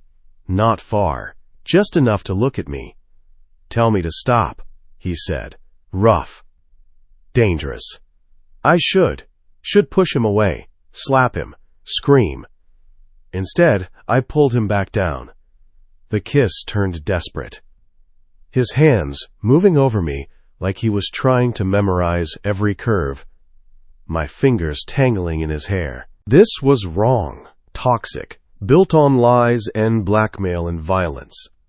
But it felt real in a way nothing else had since the wedding. He lifted me. I wrapped my legs around his waist instinctively, let him carry me toward the bedroom.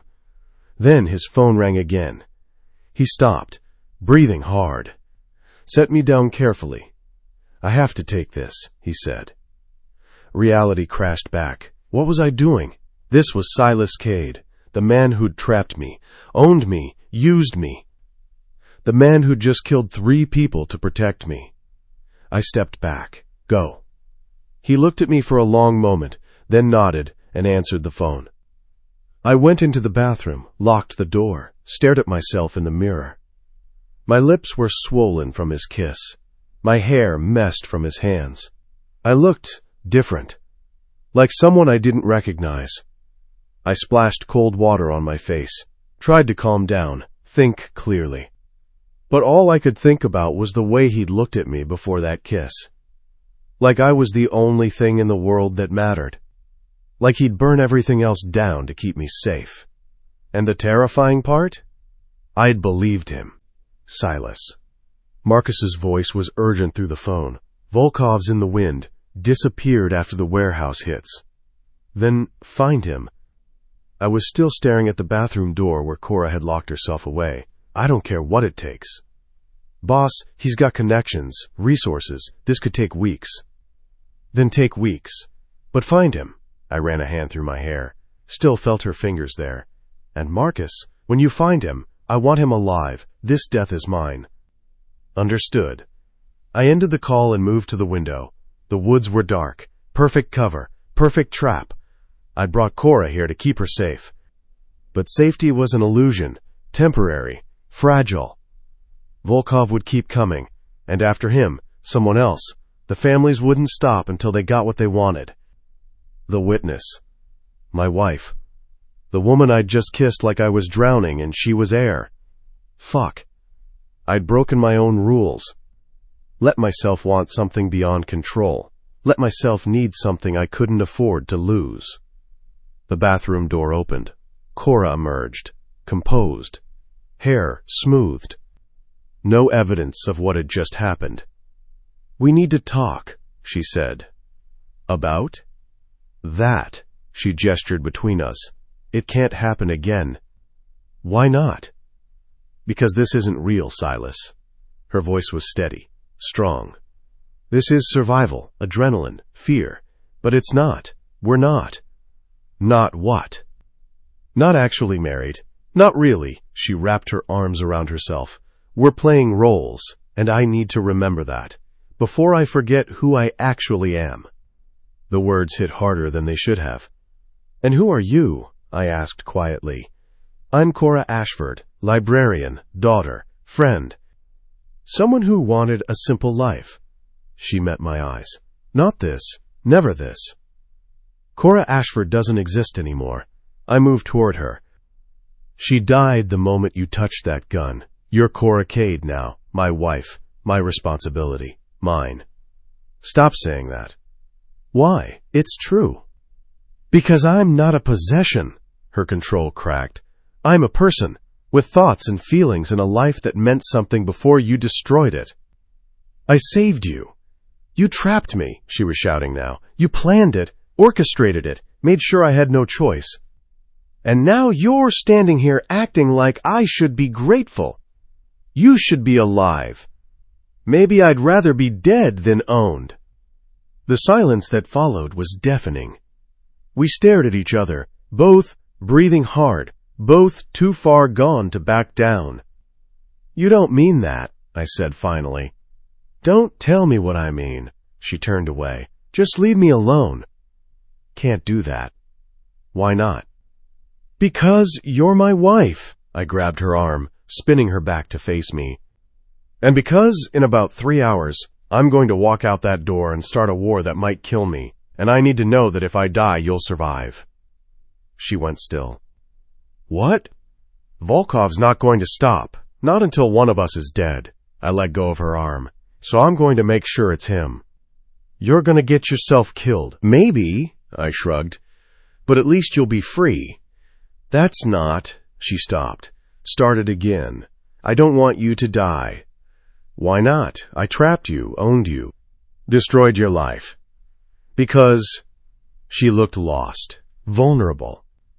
"Because despite everything, you're the only thing standing between me and the people who actually want me dead." "That's all?" She met my eyes. "I don't know." Honest, raw, real. "When I come back," I said quietly, "we're going to finish this conversation. And if you don't come back, then Marcus will get you somewhere safe. New identity, new life, everything you wanted. Except my freedom. Freedom's overrated." I headed for the door, paused. "For what it's worth, Cora, I'm sorry, for all of it." "If you were really sorry," she called after me, "you'd let me go." I looked back at her one final time. "I'm not that sorry." Then I left. Because she was right about one thing. This wasn't real. This was survival. And I'd do whatever it took to make sure she survived, even if it meant losing her in the process. Chapter 4. Cora. The silence was suffocating. I sat on the safe house sofa, knees drawn to my chest, staring at the security monitors that showed nothing but empty woods. Marcus had done a final perimeter check an hour ago, then stationed himself outside, leaving me alone with my thoughts. Dangerous territory. I kept replaying the kiss, the way Silas had looked at me before walking out that door, the certainty in his voice when he'd said he'd never let me go. And the terrifying part? I'd believed him. Worse, part of me hadn't wanted him to let go. I stood, pacing the small space. The safe house was clinical, functional, no personality, no warmth. Just white walls and modern furniture that looked like it had been selected from a catalog labeled Anonymous Safe Houses for Criminals. My phone sat on the counter. The one from my old life. Silas had given it back before he left, along with a simple instruction: don't use it unless I tell you to. Control. Always control. I picked it up anyway, scrolled through messages I hadn't seen in days. My father had texted 3 times since the fake call. Are you sure everything's okay? This man you married, I'd like to meet him. Call me when you get a chance. Each message a knife to the gut. My roommate had sent a dozen texts wondering where I was. The library had emailed asking when I'd be back from my family emergency. All of them thought I was fine, living my life, making choices. None of them knew I was a prisoner playing house with a man who'd orchestrated my entire downfall. I set the phone down before I did something stupid like respond. The kitchen was stocked with enough food for a month. I opened cupboards mechanically. Found coffee. Made a pot because I needed something to do with my hands. While it brewed, I explored the rest of the space. 1 bedroom, king-size bed, nightstands that were completely empty except for... I stopped. One of the drawers wasn't quite closed. I shouldn't look, shouldn't invade whatever privacy Silas pretended to have. I opened it anyway. Inside, a gun, matte black, compact. The kind designed for concealed carry. And beneath it, a photograph. I pulled it out carefully. The image showed a family, mother, father, 2 children. The boy looked about 17, dark hair, serious expression even then, eyes that already looked too old. Silas. The girl beside him was younger, maybe 14. She had the same sharp features, but softened by youth. She was laughing at something off camera. His sister. The one who died. I stared at the photo, trying to reconcile the cold, controlled man I'd married with the boy in this picture. He had his arm around his sister, protective even then. Before his world had burned down. Before he'd learned that caring about people got them killed. The sound of a car engine made me shove the photo back in the drawer. I hurried to the window, careful to stay back from the glass. Marcus's SUV. He was returning from wherever he'd gone. I moved to the door, waiting. He knocked once before entering. Professional, efficient. Everything about Marcus screamed military background. Mrs. Cade, he nodded. Everything secure? As secure as a house in the middle of nowhere can be. I crossed my arms. Any word from Silas? He's engaged with Volkov's operations. It's going to take time. That's not an answer. Marcus's expression didn't change. It's the only answer I have. I wanted to scream, to demand real information, to know if Silas was alive or dead or somewhere in between. Instead I asked, how bad is it? The war. He hesitated, a crack in the professional facade. Bad enough that we had to move you here instead of the secondary location. Volkov knows about that property. How many more people have died? You don't need those numbers. I asked for them. Marcus studied me, assessing. Then, 12 in the last 6 hours, split between both sides. 29 total, all because I'd picked up a gun. All because Silas wouldn't give me up. I moved to the window, staring out at the woods. This is insane. This is the life. Marcus's voice was flat. Welcome to it. I didn't choose this life. Few people do. He moved toward the kitchen, started making himself coffee. But here you are anyway. You sound like him. I've worked for Mr. Cade for 8 years. You pick up the philosophy. I turned to face him. What's he like when he's not busy orchestrating people's lives? The same. Marcus poured coffee. Silas Cade doesn't have different modes. He's always 3 steps ahead, always calculating, always in control. That sounds exhausting. Probably why he doesn't sleep much. The detail landed softly, personal, human. He told me about his family, I said quietly. What happened to them? Marcus's jaw tightened. Then you understand why he is the way he is. I understand trauma. I moved closer. I don't understand choosing to become a monster. He's not a monster, the words came sharp, defensive. He's a survivor who learned the rules and played them better than anyone else. By killing people. By protecting what's his. Marcus met my eyes, including you. I'm not his. Tell that to the 29 bodies. The bluntness was like a slap. But he was right. Whether I wanted it or not, I was Silas Cade's wife. His responsibility. His possession. And people were dying because he refused to surrender that claim. Does he always do this? I asked. Take things this far? For business, yes. For people? Marcus paused. You're the first. The first what? The first person he's cared about since his sister died. The revelation hung in the air between us. He doesn't care about me, I said, but the words felt hollow. This is about control, ownership, winning. Keep telling yourself that. Marcus headed for the door. I'll be outside. Lock this behind me. Don't open it for anyone except me or Mr. Cade. He left. I locked the door and stood there, back, pressed against the wood. Silas cared about me. The thought was terrifying, because somewhere in the past few days I'd started caring about him too. Not love, I wouldn't call it that, couldn't call it that, but something. Some dangerous pull that had nothing to do with fear or survival.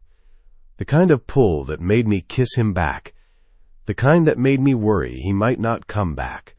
I pushed away from the door and headed to the bedroom. Sleep was impossible, but I needed to try. Needed to quiet my mind. I changed into the clothes Silas had packed for me. Simple cotton pajamas that were comfortable and practical. Everything he chose for me was practical. Except the lingerie. I'd found it in the dresser this morning. Black lace. Delicate. Expensive. The kind of thing that had nothing to do with practicality and everything to do with intention. I'd shoved it back in the drawer and tried not to think about it. Failed completely. Now, lying in the bed where Silas had presumably slept on previous stays, I pulled the drawer open again. Stared at the lace. My hands were shaking when I touched it. What was wrong with me? This man had trapped me, manipulated me, stolen my life. And I was lying here thinking about wearing lingerie for him. Stockholm Syndrome, that's what this was. Trauma bonding with my captor. Except it didn't feel like that. It felt like attraction. Real, visceral, dangerous attraction to a man who was wrong for me in every possible way. I closed the drawer. Climbed under the covers. Closed my eyes. But sleep wouldn't come. All I could think about was that kiss. The way his hands had felt in my hair. The sound he'd made when I'd pulled him closer. The look in his eyes when he'd said he wasn't sorry. My phone buzzed. I grabbed it, heart jumping. Unknown number. I almost didn't answer, but something made me swipe. Hello? Don't hang up. Silas's voice. Rough. Tired. I need to know you're safe. Marcus is here. I'm locked inside. Safe as I can be. Good. A pause. Background noise. Voices. Movement. This is taking longer than expected. How much longer? I don't know. Honest. For once. Are you... I stopped. Started again. Are you hurt? Nothing serious. Which meant yes. Silas. I can't talk long. Volkov's people are tracking communications. I just needed to hear your voice. The admission hung between us. Why? I whispered. Because I'm about to do something extremely dangerous. And if it goes wrong, I wanted you to know. He stopped. I wanted you to know it wasn't for nothing. Any of this. What are you going to do? End this, one way or another. Don't. The word escaped before I could stop it. Don't get yourself killed. Worried about me, Mrs. Cade? Worried about being stuck in this safe house forever. A low laugh. Dark. Knowing. Liar. Silas. I have to go. Marcus will keep you safe. Don't leave that house. Don't trust anyone except him. Another pause. And Cora? What? Thank you. For what? For not running when you had the chance. The line went dead. I sat there, phone pressed to my ear, listening to silence. He was right. I'd had chances to run. The garden. The safe house. multiple moments when I could have bolted, but I hadn't, because some dark, twisted part of me wanted to stay, wanted to see how this ended, wanted to know if the man who'd trapped me was the same man who'd revealed his scars and kissed me like I was the only heir he needed. I set the phone down, pulled the covers up, and tried not to think about the fact that I just told a criminal not to get killed. Tried not to think about the way my heart had jumped when I'd heard his voice. Tried not to think about what it meant that I was starting to care whether Silas Cade lived or died. Silas. The warehouse smelled like rust and blood. Appropriate, given what I was about to do. Andrei Volkov sat tied to a chair in the center of the space, bloodied, beaten, but still defiant. I'd spent the last 3 hours tracking him down, another 2 extracting him from his safe house. Now came the interesting part. Mr. Cade, his accent was thick, Russian, old world. You're making a mistake. The mistake was yours. I circled him slowly. When you came for my wife. She's a witness. Liability. You should have given her up. I don't give up what's mine. He laughed. Wet. Painful. This woman, she's nothing. No family. No power. Why start a war over her? Good question. One I'd asked myself repeatedly over the past few days. The answer was always the same. Because she asked why. Because she looked at me and saw a man instead of a weapon. Because for the first time in 17 years, I'd felt something other than cold calculation. She's my wife, I said simply. That's reason enough. You'll die for her. Maybe, I stopped in front of him, but you'll die first. I pulled out my phone, showed him the screen. Video footage. His men, entering the brownstone, the garden. The moment I'd shot the man who'd aimed at Cora. You ordered the hit, I said. You made it personal. Business is always personal in our world. You're right. I put the phone away, drew my gun, which is why this ends tonight. You kill me, my organization comes for you. For her, they won't stop. They will, when they see what I do to people who threaten her. I raised the gun. Volkov's defiance cracked. Wait, we can negotiate. I'll call off my men. Declare her off limits. We can end this. Too late for that. Cade. The gunshot was loud in the enclosed space. Volkov slumped forward, dead before he hit the ground. I stood there, watching blood pool beneath the chair. 29 people had died for Cora. Now 30. And I'd do it again. Marcus appeared from the shadows. Clean crews ready. Make sure the body is found. Public location. Let them all see what happens to anyone who comes for her. Done. I holstered the gun and pulled out my phone. Called the only number that mattered. She answered on the second ring. Hello? Just hearing her voice steadied something in my chest. Don't hang up, I said. I need to know you're safe. We talked. Brief. Careful. And when she told me not to get killed, something shifted. Something fundamental. I'd started this to protect an asset. To control a variable. But somewhere along the way, Cora Ashford Cade had become more than that. She'd become someone I couldn't afford to lose, even if it meant burning the entire city down to keep her safe. I ended the call and looked at Marcus. Take me back to her. Boss, there's still... Now. He didn't argue, because he knew what I knew. The war was over. Volkov was dead. His organization would scatter.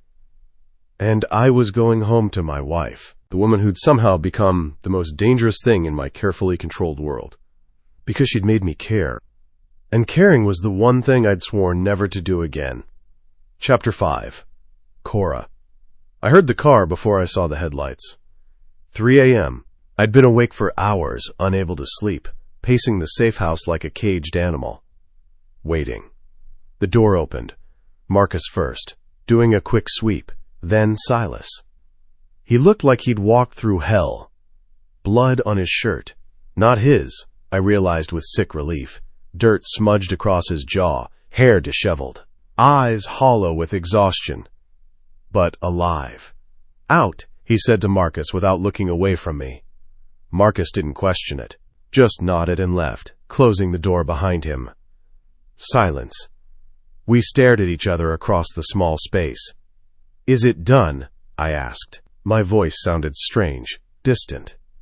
"Yes." One word, carrying the weight of 30 bodies. Volkov? Dead.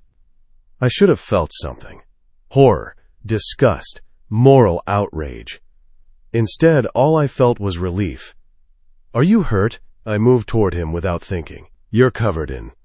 "Not mine." He caught my hand before I could touch him. "Don't."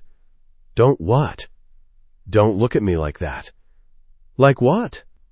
"Like you're glad I came back." His grip tightened. "Like you were worried." I was worried. Why? The question hung between us. Demanding honesty I wasn't sure I could give.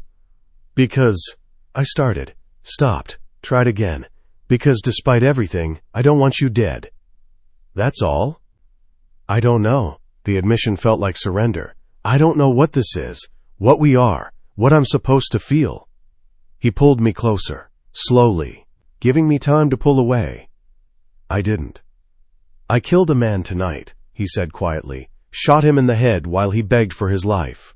Then I ordered his body displayed in a public place so everyone would know what happens to people who come for you." "I know. And you're still standing here." "Where else would I go?" Something shifted in his expression. The ice cracked, just a little. "You should run," he said, "while you still can, before this becomes something you can't escape." "Maybe I don't want to escape." "Cora, you told me not to run when I had the chance." I stepped closer, close enough to smell the gunpowder and smoke clinging to him. "So I didn't, and now I'm here. With you. So stop giving me outs you don't actually want me to take." His jaw clenched. "You don't know what you're saying." "I know exactly what I'm saying." My free hand came up to his chest, felt his heart hammering beneath blood-stained fabric. "I'm saying I choose this. Choose you, even knowing what you are, what you've done. I'm a monster." "Maybe," I looked up at him, "but you're my monster." The words hung in the air. Then he kissed me. Not gentle, not careful. Desperate. His hands fisted in my hair, angling my head back. His mouth claimed mine like he was trying to prove something. To himself or to me, I couldn't tell. I kissed him back just as desperately. All the fear and anger and confusion of the past days poured into it, every moment of waiting, every second of wondering if he'd come back. He walked me backward until my spine hit the wall, never breaking the kiss. "Tell me to stop," he said against my mouth. "Tell me this is a mistake."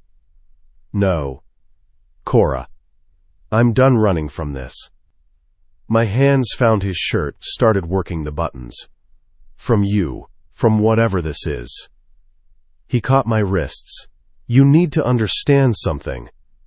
"What?" "Once this happens, there's no going back."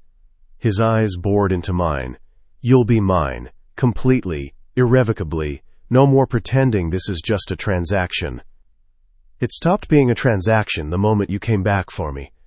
His control shattered. He kissed me again, harder this time. His hands released my wrists to grip my waist, lifting me. I wrapped my legs around him instinctively. He carried me to the bedroom, laid me on the bed with surprising gentleness given the hunger in his eyes. "Last chance," he said, standing over me, giving me one final out. I sat up, grabbed his shirt, pulled him down to me. "Stop asking me if I'm sure." Something dark and possessive flashed in his eyes. "Then don't blame me later for what happens next." He kissed down my neck, hands working at my clothes with practiced efficiency. I should have been nervous. Should have felt vulnerable.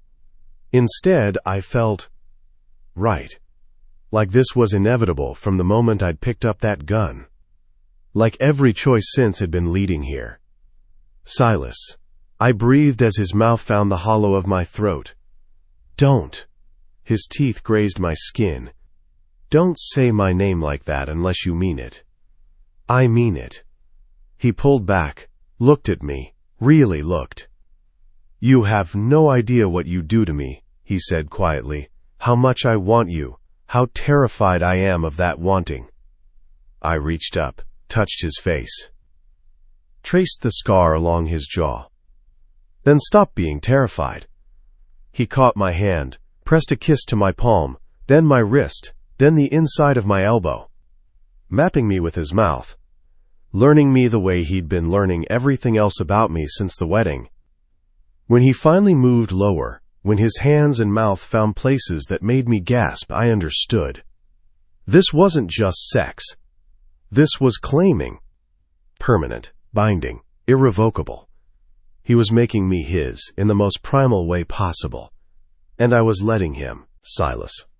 She was perfect beneath me. Responsive, willing, mine. I'd imagined this, more times than I cared to admit. What it would be like to have her completely. No barriers. No pretense. Just her and me and this dark thing burning between us. But the reality was better than any fantasy. The sounds she made, the way her body arched, the way she said my name like a prayer and a curse at the same time. I'd never wanted anyone like this. Never let myself want anyone like this. Wanting led to weakness. Caring led to loss.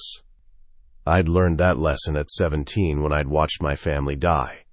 But Cora made me want to break my own rules. "Look at me," I ordered, needed to see her eyes, needed to know she was here, present, choosing this. Her eyes opened, dark, dilated, fixed on mine. "Don't look away," I said. "I need you to see who you're giving yourself to. I know who you are." "Do you?" I moved, making her gasp. "I'm the man who orchestrated your entire downfall, who manipulated you into marriage, who killed 30 people to keep you." "I know." Her hands came up to frame my face. "And I'm choosing you anyway." The words undid something in me. Some final wall I'd been keeping up. I kissed her. Poured everything I couldn't say into it. All the fear and need and desperate, terrifying feeling I didn't have words for. She kissed me back like she understood. Like she felt it too. When I finally took her, truly, completely took her, her eyes stayed open, stayed locked on mine. And I saw it. The moment she stopped being Cora Ashford. The moment she became Cora Cade in every way that mattered. Mine, Cora. I woke to sunlight streaming through unfamiliar windows. For a moment I couldn't remember where I was. Then I felt him.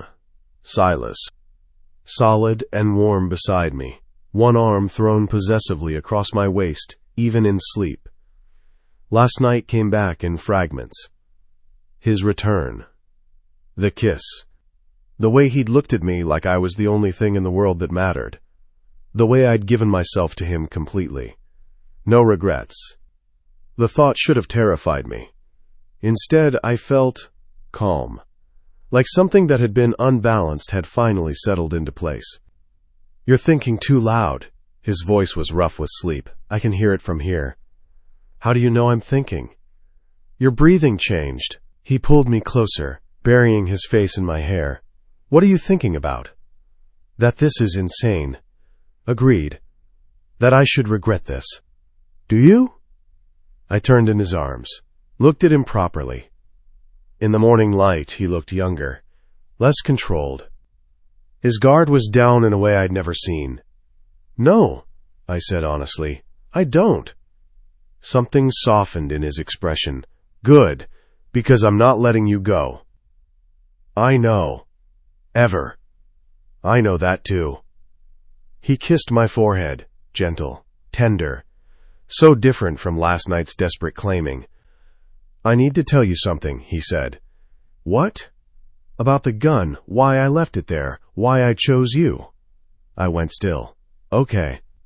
"It wasn't random." His hand traced patterns on my bare shoulder. "I'd been watching you for weeks, saw you at the library, read your background. You are perfect." "Perfect for what?"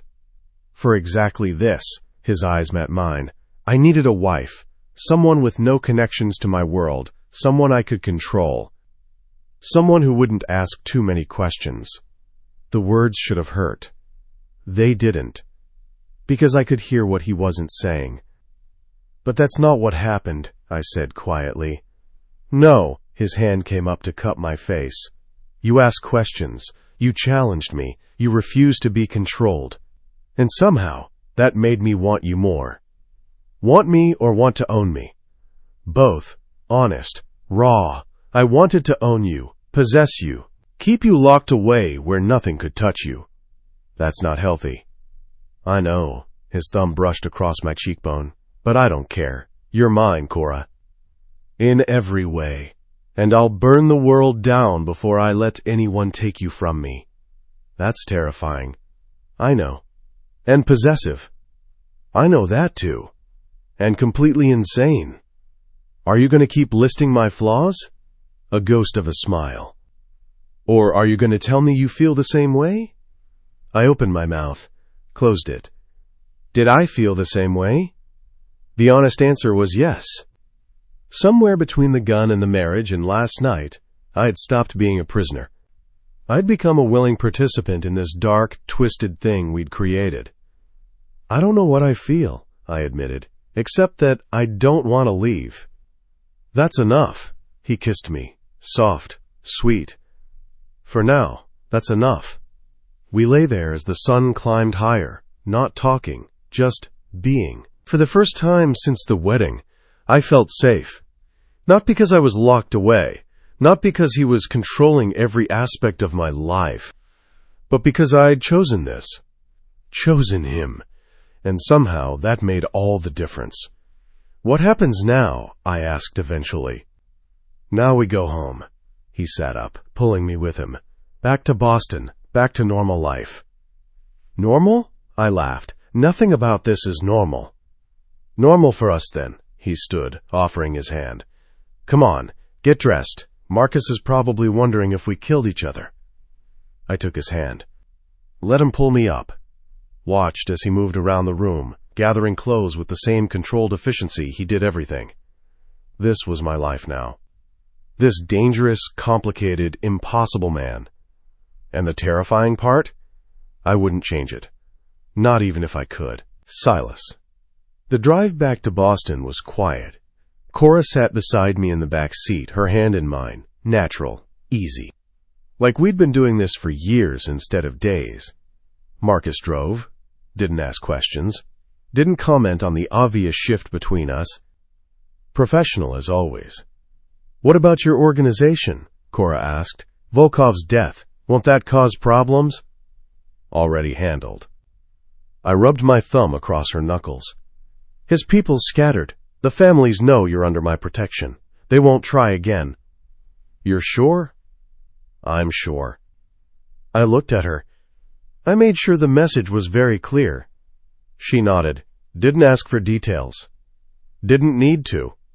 She was learning the rules of my world. Learning what questions to ask and which ones to leave alone. When we get back, I said, things will change. How? You'll have more freedom. Within reason. Her eyebrow arched. Within reason? I'm not letting you wander around unprotected. My grip tightened. But you can return to work if you want. See your father.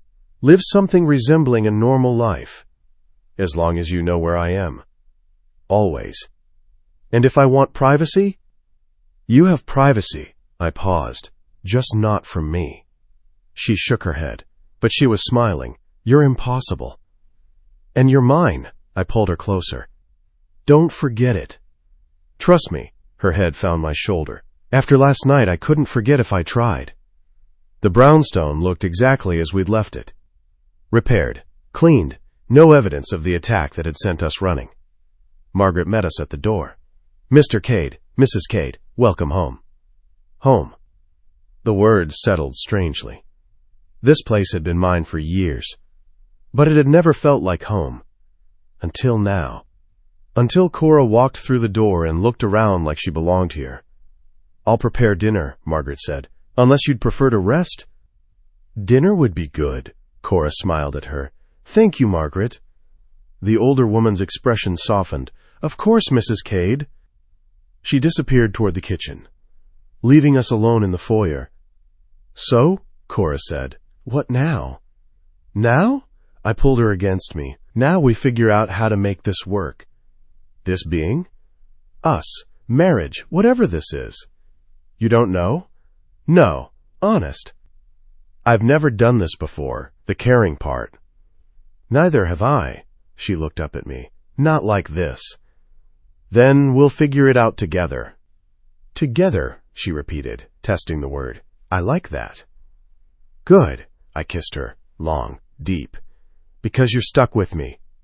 "Promise?" The question surprised me, but the answer came easily. Promise. And for the first time in 17 years, I meant it. Chapter 6. Cora. 3 weeks.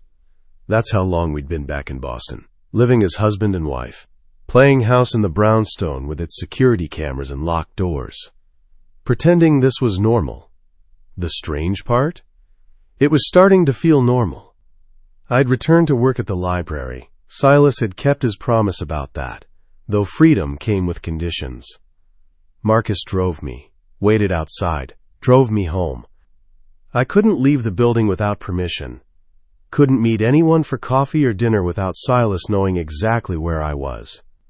But I had my books, my colleagues who thought I'd taken a spontaneous honeymoon with my whirlwind husband. Dr. Whitmore had been thrilled when I'd returned. "Marriage suits you," he'd said, beaming. "You look happy." I'd forced a smile. Was I happy? The question haunted me, because the truthful answer was yes. In the mornings, Silas made coffee. We'd sit at the kitchen counter, not talking much, just existing in the same space.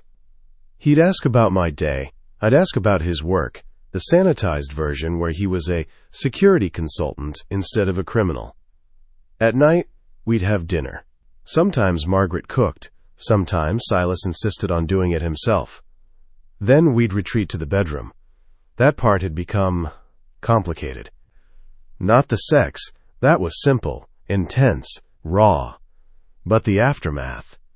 The way he'd pull me against him, the way I'd curl into his warmth, the way we'd lay there in the dark, not speaking, just breathing together, like we were both afraid to name what this had become.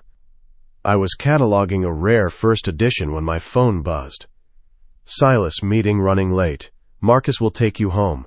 Don't wait up." I stared at the message. 3 weeks, and this was the first time he'd be late. The first time our routine would break. Something cold settled in my stomach.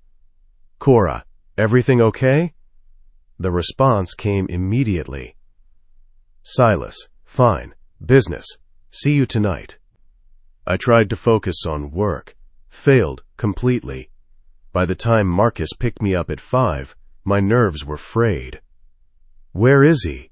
I asked as soon as I got in the car. "Meeting with associates," Marcus said. "Professional, revealing nothing." "What kind of associates?" "The kind Mr. Cade prefers you don't know about." I wanted to argue, to demand answers. Instead, I stared out the window and tried not to think about what business meant in Silas's world. The brownstone felt empty without him. I ate dinner alone, tried to read, gave up and paced. 10 p.m. came and went. 11. Midnight. I told myself not to worry. He was fine. This was normal for his work. But the worry gnawed anyway. What if something had happened? What if Volkov's people had regrouped? What if... The front door opened. I was off the couch before I could think, rushing to the foyer. Silas stood there, alive, whole, but different. Blood on his knuckles, suit jacket missing, tie loose, expression dark. What happened? I stopped a few feet away, suddenly uncertain. "Nothing you need to worry about." He moved past me toward the stairs. "Silas." "Not now, Cora." The dismissal stung. I followed him anyway. "You can't just come home covered in blood and expect me to." I said, "Not now." He spun around. The fury in his eyes made me step back. We stared at each other. Then something in his expression cracked. "I'm sorry, I just..." He ran a hand through his hair. "I need a shower. Can we talk after? I nodded. Watched him disappear into the bathroom, heard the water start, and tried not to think about whose blood was on his hands. Silas. I stood under scalding water and tried to wash away the night. The meeting had gone wrong. Not dangerously wrong, but complicated. One of my warehouses had been hit. Products stolen. 3 men dead. Not Volkov. He was gone. Scattered. This was something else. Someone new testing my territory. I'd spent 6 hours tracking them down, had found them in a warehouse in Southie. The conversation had been brief, violent, conclusive. They wouldn't be a problem again. But coming home to Cora, seeing her worry, her questions, I wasn't used to that. Wasn't used to someone caring where I'd been, what I'd done. For 17 years, I'd operated alone. No one to answer to except myself. Now I had a wife who'd looked at me like she was afraid I wouldn't come back. A wife who'd followed me upstairs despite my temper. A wife I was starting to need in ways that terrified me. I turned off the water, dried off, pulled on sweatpants. Found her sitting on the bed, waiting. I'm sorry, I said, for snapping at you. What happened tonight? I could lie, give her the sanitized version.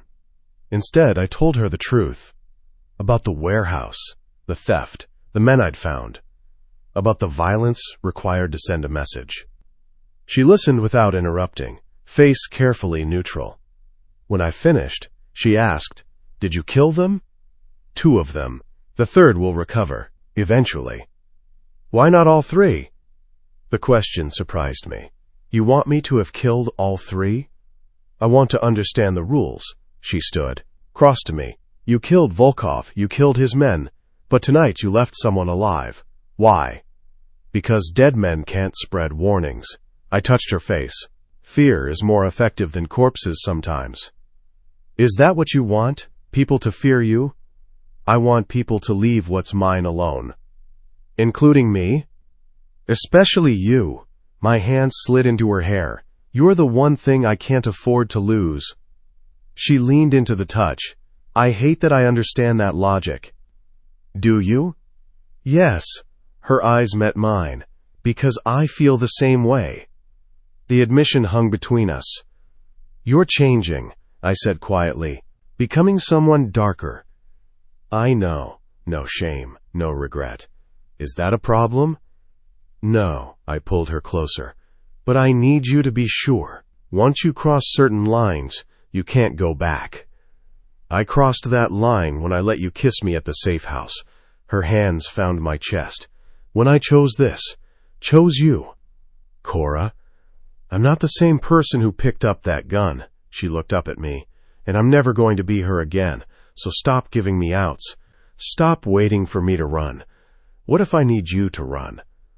Then you should have let me go 3 weeks ago. She was right. I should have. But I'd been selfish, possessive, unable to release what I'd claimed. And now we were both trapped in this thing we'd created. No more late nights without warning, she said. If you're going to be late, tell me. If you're in danger, tell me. Don't shut me out. That's not how I work. Then learn, her voice carried steel, because I'm your wife, and I'm not going to sit at home wondering if you're dead. The demand should have angered me. Instead, it made something warm bloom in my chest. She cared. Actually cared. Not because she had to, not because I'd forced her, but because somewhere in these 3 weeks, this had become real. Okay, I said. Okay?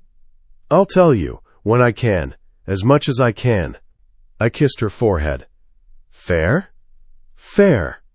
We stood like that, holding each other in the bedroom we now shared. And I realized something terrifying. I was happy.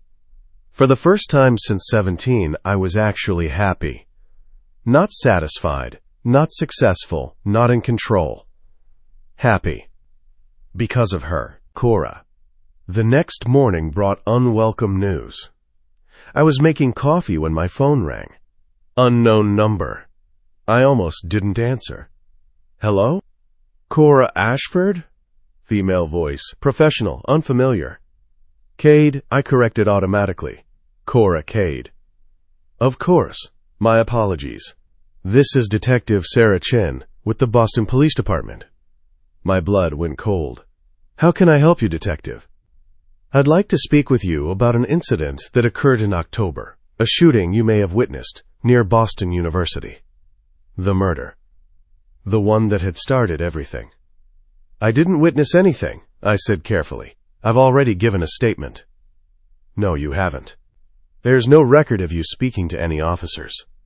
Because Silas had made sure of that. I'm sorry, Detective. You must be mistaken. Mrs. Cade, I have security footage showing you in the area at the time of the incident. I'd really appreciate if we could meet, just to clear some things up. This was a trap. Someone had told her to look into me, pointed her in my direction.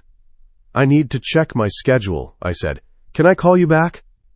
Of course. She rattled off a number. I hope to hear from you soon. The line went dead. I stood there, phone in hand, heart hammering. Silas appeared in the doorway. Who was that? Detective Chen, Boston PD. She wants to talk to me about the murder. His expression went cold. Calculating. What did you tell her? That I'd call her back. I set the phone down. Silas, what do I do? Nothing, he crossed to me. I'll handle it. Handle it how? The way I handle everything. He pulled out his own phone. By making the problem disappear. You can't kill a cop. I don't need to kill her, he was already typing. I just need to make sure she stops looking. How? By giving her someone else to focus on. I didn't want to know what that meant. But I asked anyway. Who? The actual killers. He looked up from his phone. The men I witnessed that night. The ones who made this mess in the first place. You're going to give up your own people? They're not my people. They were Volkov's. His voice was flat. And they're already dead, have been for weeks. I just need to make sure the detective finds the bodies. The casual way he discussed it made my stomach turn. This was my life now. Married to a man who solved problems with corpses and manipulation. Will it work? I asked. Yes. No hesitation. By tomorrow, Detective Chen will have her killers. Case closed. You're clear. And me? What do I tell her when she calls again? Nothing. She won't call. He pocketed his phone, pulled me into his arms. I told you I'd protect you. That includes from police investigations. I should have felt relieved. Instead, I felt corrupted. Like I was becoming complicit in things I didn't fully understand. I don't like this, I whispered against his chest. I know, his hand stroked down my back. But this is the life. Welcome to it. The words echoed Marcus's from weeks ago. This is the life. And I'd chosen it. Chosen him. No matter how dark things got. Silas. Detective Chen was easy to redirect. A few phone calls. Some carefully placed evidence. Anonymous tip about the warehouse where Volkov's men had died. By afternoon, the news was reporting a major break in the October shooting case. 3 suspects identified, all deceased, apparent gang violence. Case effectively closed. Cora watched the news coverage from the library. Texted me, it worked. Me, told you it would. Cora, thank you. Me, you're my wife. I protect what's mine. Cora, I know, still thank you. I stared at the message. She was thanking me for covering up murder with more murder, for manipulating a police investigation, for being exactly the kind of criminal she should run from. And she wasn't running. She was thanking me. Marcus appeared in my study doorway. The Chen situation is handled? Yes. Good. He paused. You know this won't be the last time someone comes looking. I know. Eventually you won't be able to redirect them. Then I'll deal with it when it happens. I leaned back in my chair. Right now, Cora's safe. That's all that matters. You're getting soft, boss. Probably. Is that a problem?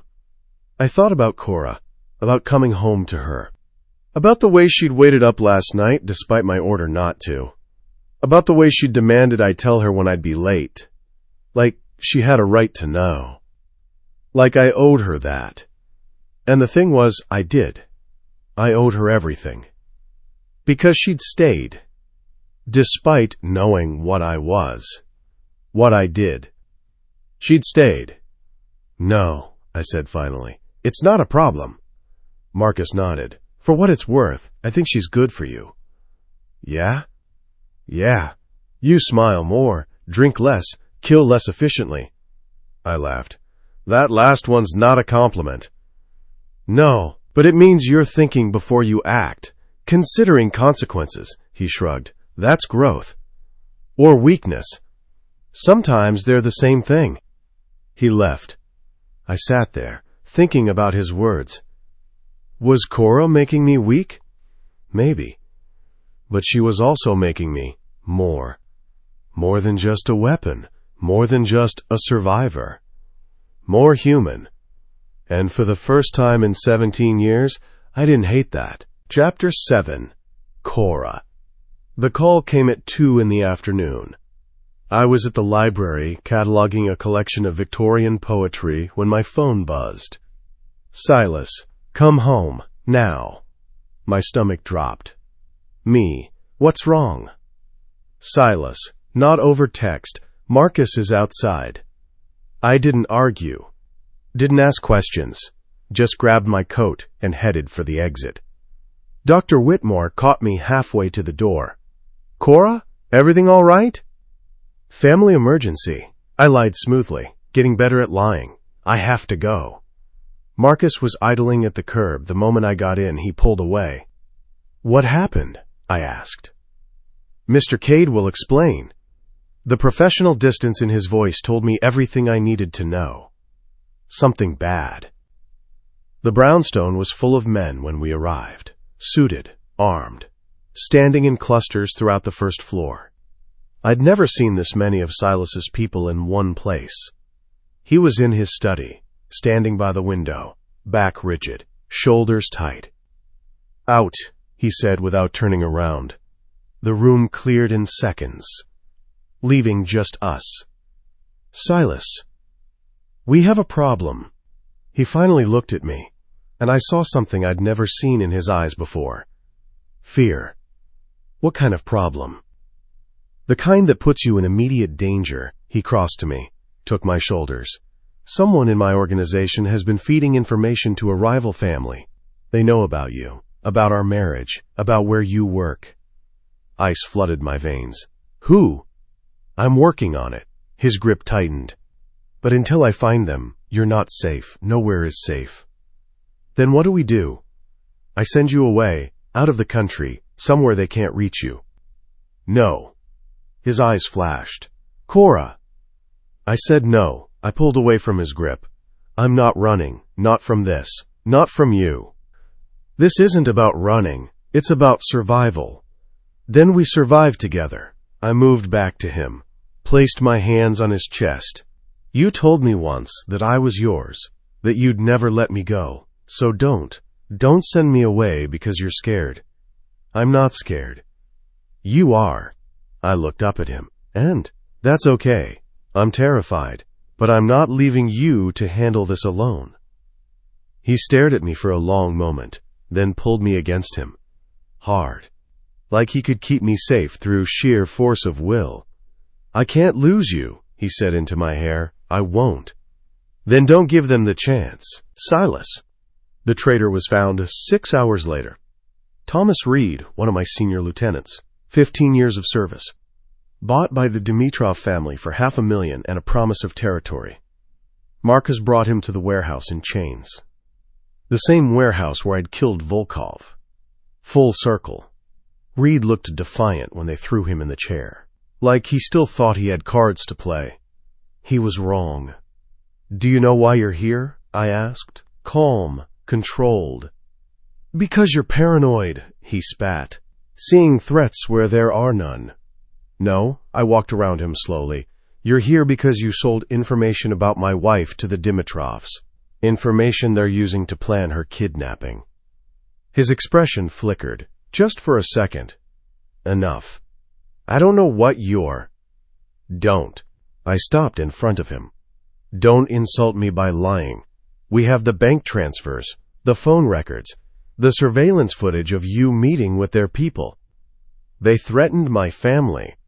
So you threatened mine? My voice dropped. Dangerous. You put Cora at risk to save your own skin? She's not even really your wife, he was shouting now, desperate. This whole thing is a sham. Everyone knows it. You married her to cover up a murder you committed. The words hung in the air. Marcus tensed, waiting for my reaction. I smiled, cold, empty. You're right, I said quietly. It started as a cover, a convenient solution to a problem. I leaned down, met his eyes. But somewhere along the way, she became the only thing that matters. And you threatened her, so now you die. Wait. I pulled my gun, pressed it to his forehead. Any last words? Please. Terror finally cracked through his defiance. I'll fix it. I'll tell the Dimitrovs it was false information. Too late. The gunshot echoed. Reed slumped. I holstered the weapon and turned to Marcus. Clean this up, then send a message to the Dimitrovs. If they come near my wife, I'll do to their entire family what I just did to him. Understood. I left the warehouse, got in my car, drove home. To Cora, who was waiting in the bedroom, pacing, worrying. She turned when I entered. Did you find them? Yes. And? He's dead. She crossed to me, looked up with those dark eyes that saw too much. Good, she said simply. And I knew. She'd fully crossed over. Become exactly what I'd made her. My wife, my partner, my equal in this dark world. Cora. I should have felt something. Horror, disgust, moral outrage. A man was dead because he'd threatened me. But all I felt was relief. And that should have terrified me. Instead, it felt right. The Dimitrovs, I said. Will they retaliate? I'm counting on it. Silas shrugged off his jacket. Blood spatter on the sleeve. Not his. When they do, I'll be ready. We'll be ready. He stopped, looked at me. What? You said I, but it's we. I moved closer. I'm not sitting on the sidelines anymore, Silas. If they come for us, I want to be there. Absolutely not. Why not? Because you could get killed. So could you. I grabbed his shirt. And I'd rather die fighting beside you than live knowing I hid while you fought alone. Cora. Teach me. The words came out fierce, demanding. Teach me how to shoot, how to fight, how to survive in your world. No. Yes, I didn't back down. You've already changed me, made me into someone darker. Someone capable of things I never thought I could do. So finish it. Make me dangerous. He stared at me for a long moment, then pulled me into a kiss. Hard, possessive, claiming. When he pulled back, his eyes were dark. You're already dangerous. Then make me lethal. Silas. I took her to the range the next morning. Marcus came with us, stood back and watched as I showed Cora how to hold a gun properly, how to aim, how to breathe. Small targets first, I said. Work your way up. She nodded, focused, intent. Fired. Missed by a mile. Again. She adjusted. Fired. Closer. Better. Focus on your breathing. In, out. Fire on the exhale. She tried again. Hit the target. Outer ring. Good. I moved behind her, adjusted her stance. Keep practicing. For 3 hours she fired, over and over, until her arms shook from the weight, until her ears rang, despite the protection, until she could hit center mass 9 times out of 10. Enough for today, I finally said. She lowered the gun, turned to me. When do we start hand-to-hand? Tomorrow. Why not now? Because you're exhausted. I took the gun from her. And pushing too hard will get you hurt. I can handle it. I know. I cupped her face. but I'm not willing to risk you." Her expression softened. "You're going soft on me." "Maybe," I kissed her forehead. "Or maybe I just don't want to break what's mine." Cora. The Dimitrovs made their move 3 days later. Not against me. Against Silas's main warehouse, his largest operation. They hit it at 2 a.m. 15 men, heavily armed. Silas got the call at 2:15.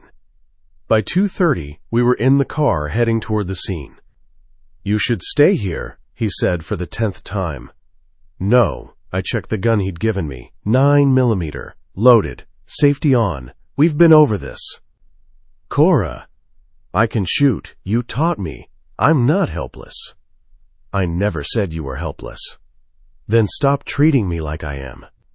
He was quiet for a moment. Then, "If something happens to you—" "It won't." I looked at him. "Because you'll be there, and I trust you." The words hung between us. Trust. The thing he'd spent 17 years refusing to give anyone. The thing I was offering, without hesitation. "Okay," he said finally, "but you stay behind me, always. Understand?" Understood. The warehouse was chaos when we arrived. Gunfire. Shouting. Bodies. Silas moved through it like a blade. Precise. Efficient. Lethal. I followed. Stayed close. Did exactly what he'd taught me. And when a man came around a corner, gun raised, aimed at Silas's back, I didn't hesitate. Fired. Hit him center mass. Watched him drop. Silas spun, saw the body, saw me. Something like pride flashed in his eyes. "Good shot," he said. Then we kept moving. Silas. Cora killed 3 men that night. 3. Each shot clean, precise, exactly what I'd taught her. She didn't freeze, didn't panic, didn't break. She just did what needed to be done. By the time the Dimitrovs retreated, the warehouse was secure. 7 of my men injured, none dead. 12 of theirs dead, 3 captured. A decisive victory. But all I could think about was Cora. Standing in the aftermath, gun still in her hand, blood spattered across her clothes, looking at me with dark eyes that had seen too much. "Are you okay?" I asked. She nodded. "Are you?" "Yes." I crossed to her, took the gun gently from her grip. "You did good tonight. I killed people. You protected what's yours." I pulled her against me. "There's a difference." "Is there?" "Yes." I kissed the top of her head. "They came for us. You fought back. That's survival." She was quiet for a long moment. Then, "I don't feel bad about it." "Good. You shouldn't." "Shouldn't I?" She pulled back, looked up at me. "What does it say about me that I killed 3 people and all I feel is relief?" "It says you're a survivor." I touched her face. "It says you're mine." "Yours," she repeated, testing the word. "Is that all I am now?" "No," I kissed her, soft, tender. "You're my wife, my partner, my equal. You're the person I trust with my life, the person I'd burn the world down for. Silas, I love you." The words fell into the silence like stones into water. I hadn't planned to say them, hadn't even realized I felt them. But looking at her, covered in blood, holding a gun, standing in the wreckage of a war she'd fought beside me, I knew it was true. I loved her. Completely, irrevocably, terrifyingly. She stared at me, shocked. "What?" "I love you," I repeated. "I probably have for weeks, maybe since the safe house, maybe before. I don't know. But I know it now, and I need you to know it." Tears welled in her eyes. "You love me." "Yes." "Even though I'm covered in blood?" "Especially because you're covered in blood." I pulled her closer. "You fought for me tonight, killed for me. That's everything." "I love you too," she whispered. And in that moment, standing in a warehouse full of bodies, surrounded by the evidence of violence and war, we became something more than husband and wife. We became inevitable. Chapter 8. Cora. 6 months. That's how long it had been since the warehouse. Since I'd killed for the first time. Since Silas had told me he loved me surrounded by blood and bodies. 6 months since everything had changed. I stood in the brownstones' renovated study, our study now, and watched the city through floor-to-ceiling windows. Boston stretched below, glittering in the late afternoon sun. Behind me, Silas worked at the massive desk we now shared, his business files on one side, my research notes on the other. We'd blended our worlds completely. "You're thinking too loud again," he said without looking up. I smiled, turned to face him. "Just remembering." "Remembering what?" "The night you came home covered in blood, when I threatened to leave." "You didn't threaten." He finally looked up, gray eyes finding mine. "You made it very clear you weren't going anywhere." "I was terrified." "So was I." He stood, crossed to me, "Terrified I'd lose you. Terrified you'd realize what I was and run."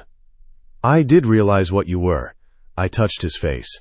6 months of marriage had made the gesture automatic, natural. I just didn't care. Should have cared. "Probably." I kissed him, soft, brief. "But I've never been good at doing what I should." He pulled me closer. "No, you're good at picking up guns that don't belong to you." "Best decision I ever made." "Worst decision." His forehead rested against mine. "And the best thing that ever happened to me." We stood like that, quiet, content. The last 6 months had been complicated. The Dimitrovs had retaliated twice more after the warehouse. Both times, Silas had been ready. Both times, I'd fought beside him.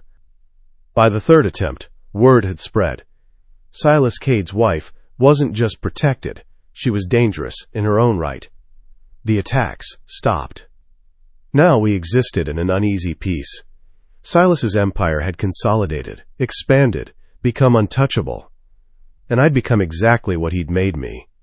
His partner. His equal. His weapon when needed. The thought should have horrified me. Instead, it felt like coming home. "Margaret wants to know about dinner," Silas said, pulling back. "She's threatening to make that pasta thing you like." "The one with the truffle oil?" "That's the one."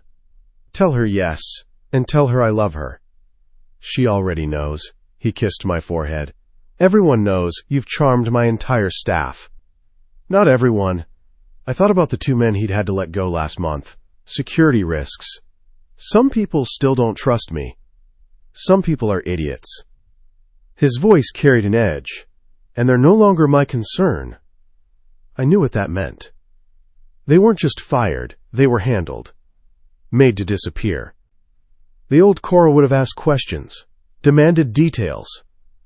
The new Cora just nodded and moved on. "I have news," I said, changing the subject. "Good or bad?" "Depends on your perspective." He tensed slightly. "Tell me." "Dr. Whitmore offered me the head librarian position." Silas went still. "When?" "This morning. He's retiring next year, wants me to take over." "What did you say?" "That I needed to think about it." I watched his face carefully. It would mean more responsibility, longer hours, more visibility, more danger. "Maybe," I shrugged. "Or maybe it means I get to keep the part of my life that's still mine, the part that isn't about guns and violence." He was quiet for a long moment. "Then, take it." I blinked.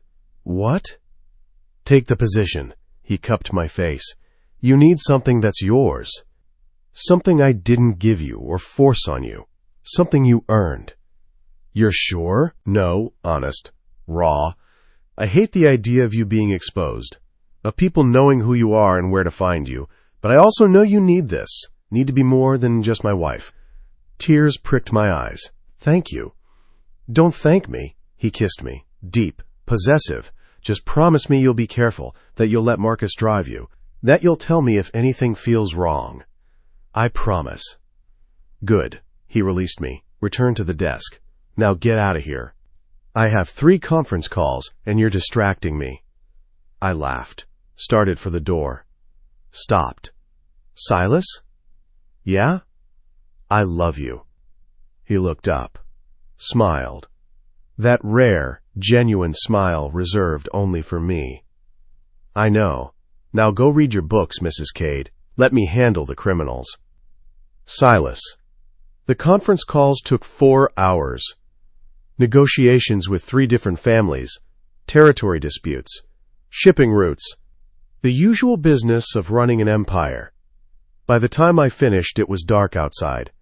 I found Cora in the library, curled in the oversized chair I'd bought specifically for her, book in hand, reading glasses perched on her nose.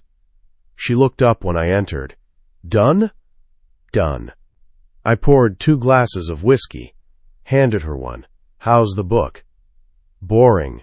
She set it aside, took the glass. First edition poetry from 1887. Fascinating historically, terrible to actually read. Then why read it?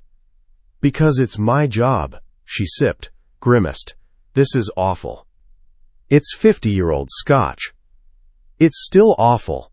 She set the glass down. I prefer wine. I know. I sat on the arm of her chair. But I'm trying to corrupt you. Too late for that. She leaned against me. I'm already corrupted. Not enough. My hand found her hair. Started pulling pins free. You still flinch when guns go off. Still hesitate before pulling the trigger.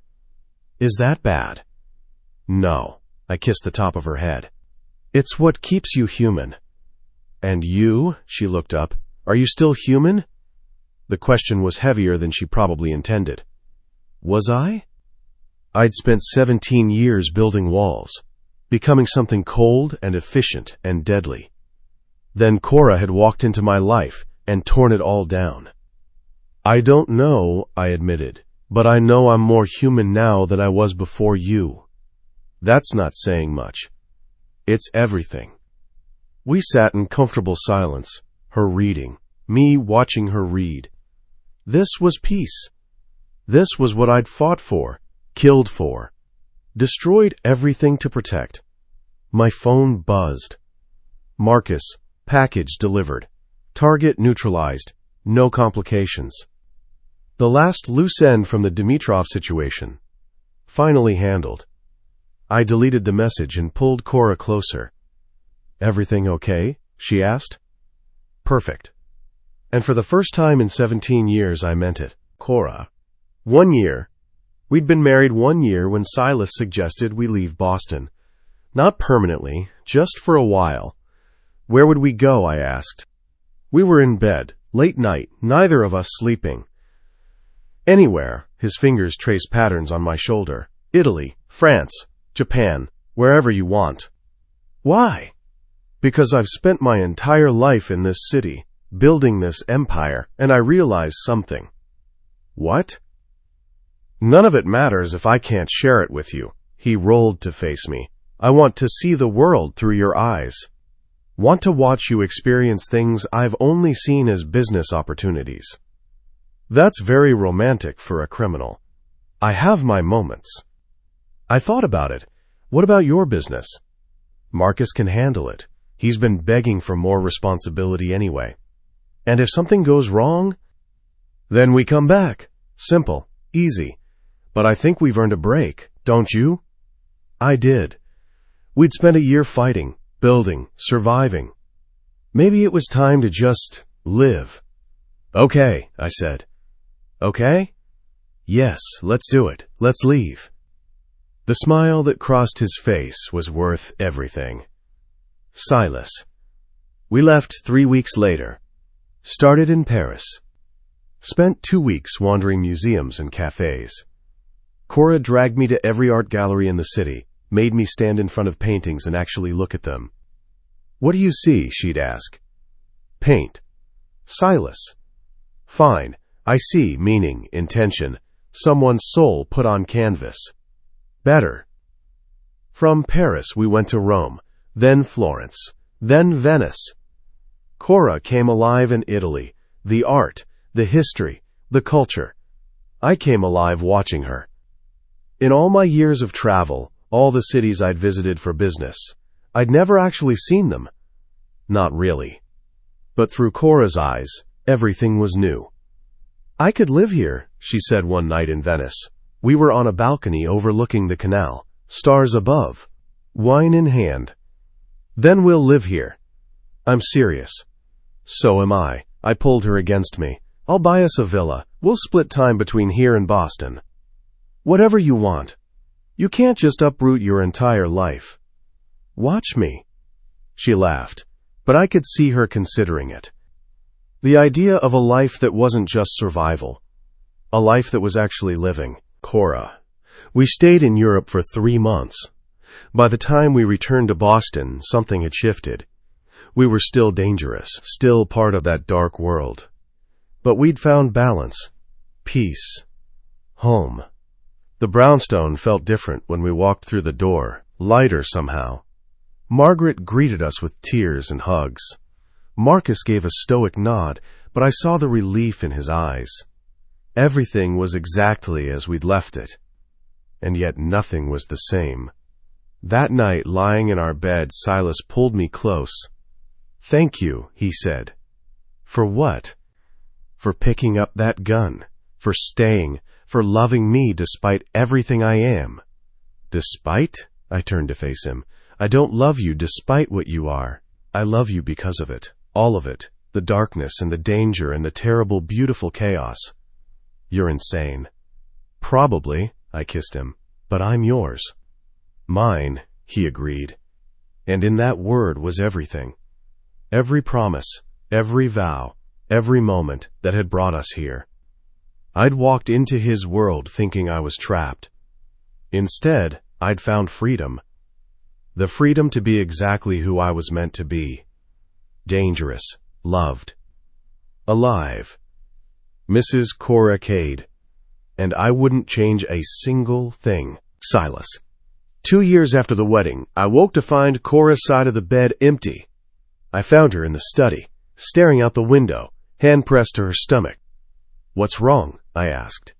She turned, smiled, tears in her eyes. "Nothing's wrong." "Then why are you crying?" "Because I'm pregnant."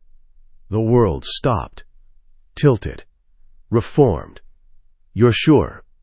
"Took 3 tests, all positive." She crossed to me, took my hands, placed them on her still flat stomach. "We're having a baby." Terror and joy collided in my chest. A child. My child. Someone else to protect. To love. To possibly lose. The thought paralyzed me. "Silas?" Cora's voice was worried. "Say something." "I don't know how to do this." "Do what?" "Be a father, raise a child, keep them safe in this world we've built. Then we'll figure it out together." She pulled my face down to hers. "The same way we've figured out everything else. Together. Together." The word that had defined us from the beginning. "Okay," I said. "Okay." "Yes," I kissed her. "Let's have a baby. Let's build a family. Let's do all of it." "Even the terrifying parts?" "Especially the terrifying parts." Because that's what we did. We took the terrifying and made it beautiful. We took the darkness and found light. We took a forced marriage and made it real. And now we'd take this new chapter and make it ours. Whatever came next, we'd face it the same way we'd faced everything else. Together. Dangerous. Devoted. Inevitable. Mr. and Mrs. Cade. Forever. Epilogue. 5 years later. Cora. The library was quiet at this hour. Just me and 1,000 ghosts of stories past, dust motes dancing in the afternoon light, the smell of old paper and possibility. I ran my fingers along the spine of a first edition Bronte, carefully catalogued it, set it aside for the special collections display. Head librarian. After 5 years, the title still sent a thrill through me. My phone buzzed. Silas. On my way to pick up Emma. You want anything? Me. Just you two. Safe. Silas. Always. I smiled, set the phone aside, returned to my work. The door opened. Dr. Whitmore shuffled in, retired but unable to stay away. Mrs. Cade, he said warmly, still here. Someone has to keep this place running. I gestured to the stacks. Besides, I love it here. I know. He settled into his favorite chair. That's why I gave you the job. I thought it was because I was the most qualified. You were, but there were others just as qualified. He winked. I chose you because you understand what this place means. A sanctuary, a home for lost souls. The words hit deeper than he probably intended. I'd been a lost soul once, trapped, terrified, desperate. Now I was found. Thank you, I said quietly, for believing in me. Thank you for proving me right. He left. I stood alone in the library, surrounded by books and memories. And I thought about the night that had changed everything. The gun, the gala, Silas's cold demand, don't touch. But I had touched, and everything after had been inevitable. Silas. Emma was covered in paint, head to toe, blue and green and yellow. Art class? I asked her teacher. Finger painting. The woman looked apologetic. She was very enthusiastic. That's my girl. I crouched down. Ready to go, princess? Emma launched herself at me. 4 years old, fearless, pure joy wrapped in messy pigtails. Daddy, I made you a picture. Yeah? I lifted her onto my hip, ignored the paint transferring to my suit. What is it? A dragon. I looked at the paper she thrust at me, saw colors. Lots of colors. It's beautiful. Mama will love it. Mama will definitely love it. We headed to the car. Marcus opened the door. Smiled at Emma. Hey, trouble. Hi, Uncle Marcus. She waved enthusiastically. Uncle Marcus. The title had been Emma's idea. Marcus had actually teared up when she'd first said it. Turned out the stoic professional had a massive soft spot for children. We drove to the library. Emma chattered the whole way about her day. Dragons, friends, the snack she'd had. I listened, memorized every detail. This was what I'd fought for. Not the empire, not the power. This.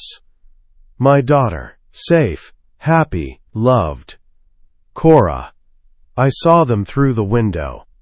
Silas carrying Emma. Both of them laughing about something. My heart swelled. 5 years ago, I couldn't have imagined this. Couldn't have pictured Silas Cade. Cold, ruthless criminal, covered in finger paint and smiling. But here he was. Father, husband, still dangerous when needed, but gentle when it mattered. They came through the door. Emma spotted me immediately. Mama! She squirmed out of Silas's arms, ran to me, threw paint-covered hands around my neck. Hi, baby, I kissed her head. Did you have fun today? I made a dragon. Daddy says it's beautiful. I bet it is. Silas approached, kissed me hello. How was work? Quiet, productive. I touched his face. You have paint in your hair. Yeah. Comes with the territory. Emma tugged on my sleeve. Can we go to the park? It's almost dinner time. Please, just for a little bit? I looked at Silas. He shrugged. 30 minutes, I told her. Then home for dinner. Yes, she pumped her fist. Already running for the door. I'll drive, Silas said. You coming? Let me grab my things, Silas. The park was near the brownstone. Same neighborhood where everything had started, where I'd orchestrated Cora's downfall and accidentally fallen in love. Emma ran ahead, headed straight for the swings. Cora and I walked slowly, hands linked, comfortable silence. Do you ever think about it? She asked. Think about what? That night, the gala, if I hadn't picked up the gun. Every day. And I'm grateful you did. I pulled her closer. Even knowing how it started, how I manipulated everything. I'm not, she looked up at me. Grateful, I mean. I'm not grateful you trapped me. Fair. But I'm grateful it led here. To this, she gestured to Emma. To the park. To us. to family. Me too. We reached the swings. Emma was already going high, fearless, laughing, so much like her mother. She asked about the scar on my hand yesterday, Cora said. The one from the warehouse. What did you tell her? That Mama had an accident, but that Daddy fixed it. True enough. For now. Cora watched Emma. One day she'll ask harder questions, want real answers. And we'll give them to her. I touched Cora's face. Age-appropriate versions, but honest. About what you do. About who I am, I paused. Who we are. A family. A dangerous family. The best kind. Emma called out, Daddy, push me higher. I went to her, gave her the gentle push she wanted. She squealed with delight. And I thought about how much had changed. 5 years ago I'd been alone, controlled, emotionless. Now I was a father pushing his daughter on a swing, a husband coming home to his wife every night, a man who'd found something worth more than power, worth more than anything. Cora. We had dinner at home. Margaret had made Emma's favorite, chicken nuggets and mac and cheese. Very gourmet for a household that usually ate Italian cuisine, prepared by a former Michelin chef. But Emma was 4, and Margaret spoiled her rotten. After dinner, bath time, story time, bedtime. I tucked Emma in, kissed her forehead. Mama? Yeah, baby? I love you. I love you too. And Daddy? Daddy too. Forever? Forever and ever. She smiled, closed her eyes, asleep within minutes. I stood there watching her, this perfect little person Silas and I had created. This miracle. Silas appeared in the doorway. She out? Like a light. Good. He pulled me from the room, closed the door quietly. I need to show you something. Show me what? He led me to his study, our study. Opened the locked drawer I'd never looked in. Pulled out something wrapped in cloth. Unwrapped it. A gun. The gun. The one I'd picked up 5 years ago. Why do you still have this? I asked. Because it's where we started. He held it carefully. The moment. That changed everything. I touched the metal. Cold. Familiar. I should hate this thing. But you don't. No. I looked up at him. Because you're right. This is where we started. He set it aside, pulled me into his arms. Thank you, he said. For what? For picking it up, for staying, for giving me Emma, for becoming exactly who you were meant to be. I could say the same to you. I'm still a criminal. I know, I kissed him, and I'm still the woman who killed 3 people to protect you. Guess we're both exactly who we were meant to be. Together. Together. We stood like that, in the study where we'd fought and reconciled and built a life. And I thought about the girl I'd been, the librarian, the quiet one, the one who wanted a simple life. That girl was gone. In her place was someone stronger, darker, more dangerous. Someone who'd found love in the last place she'd expected, in the arms of a criminal who'd trapped her and freed her all at once. Do you have any regrets? Silas asked. Just one. What? That it took a gun and a forced marriage to find you, I smiled. Should have just asked you out for coffee. He laughed. Real, warm, the sound I'd fallen in love with. Would you have said yes? Probably not. You would have terrified me. I still terrify you. Sometimes. I touched his face. But I love you anyway. Good. He kissed me. Deep, thorough. Because I'm never letting you go. Promise? Promise.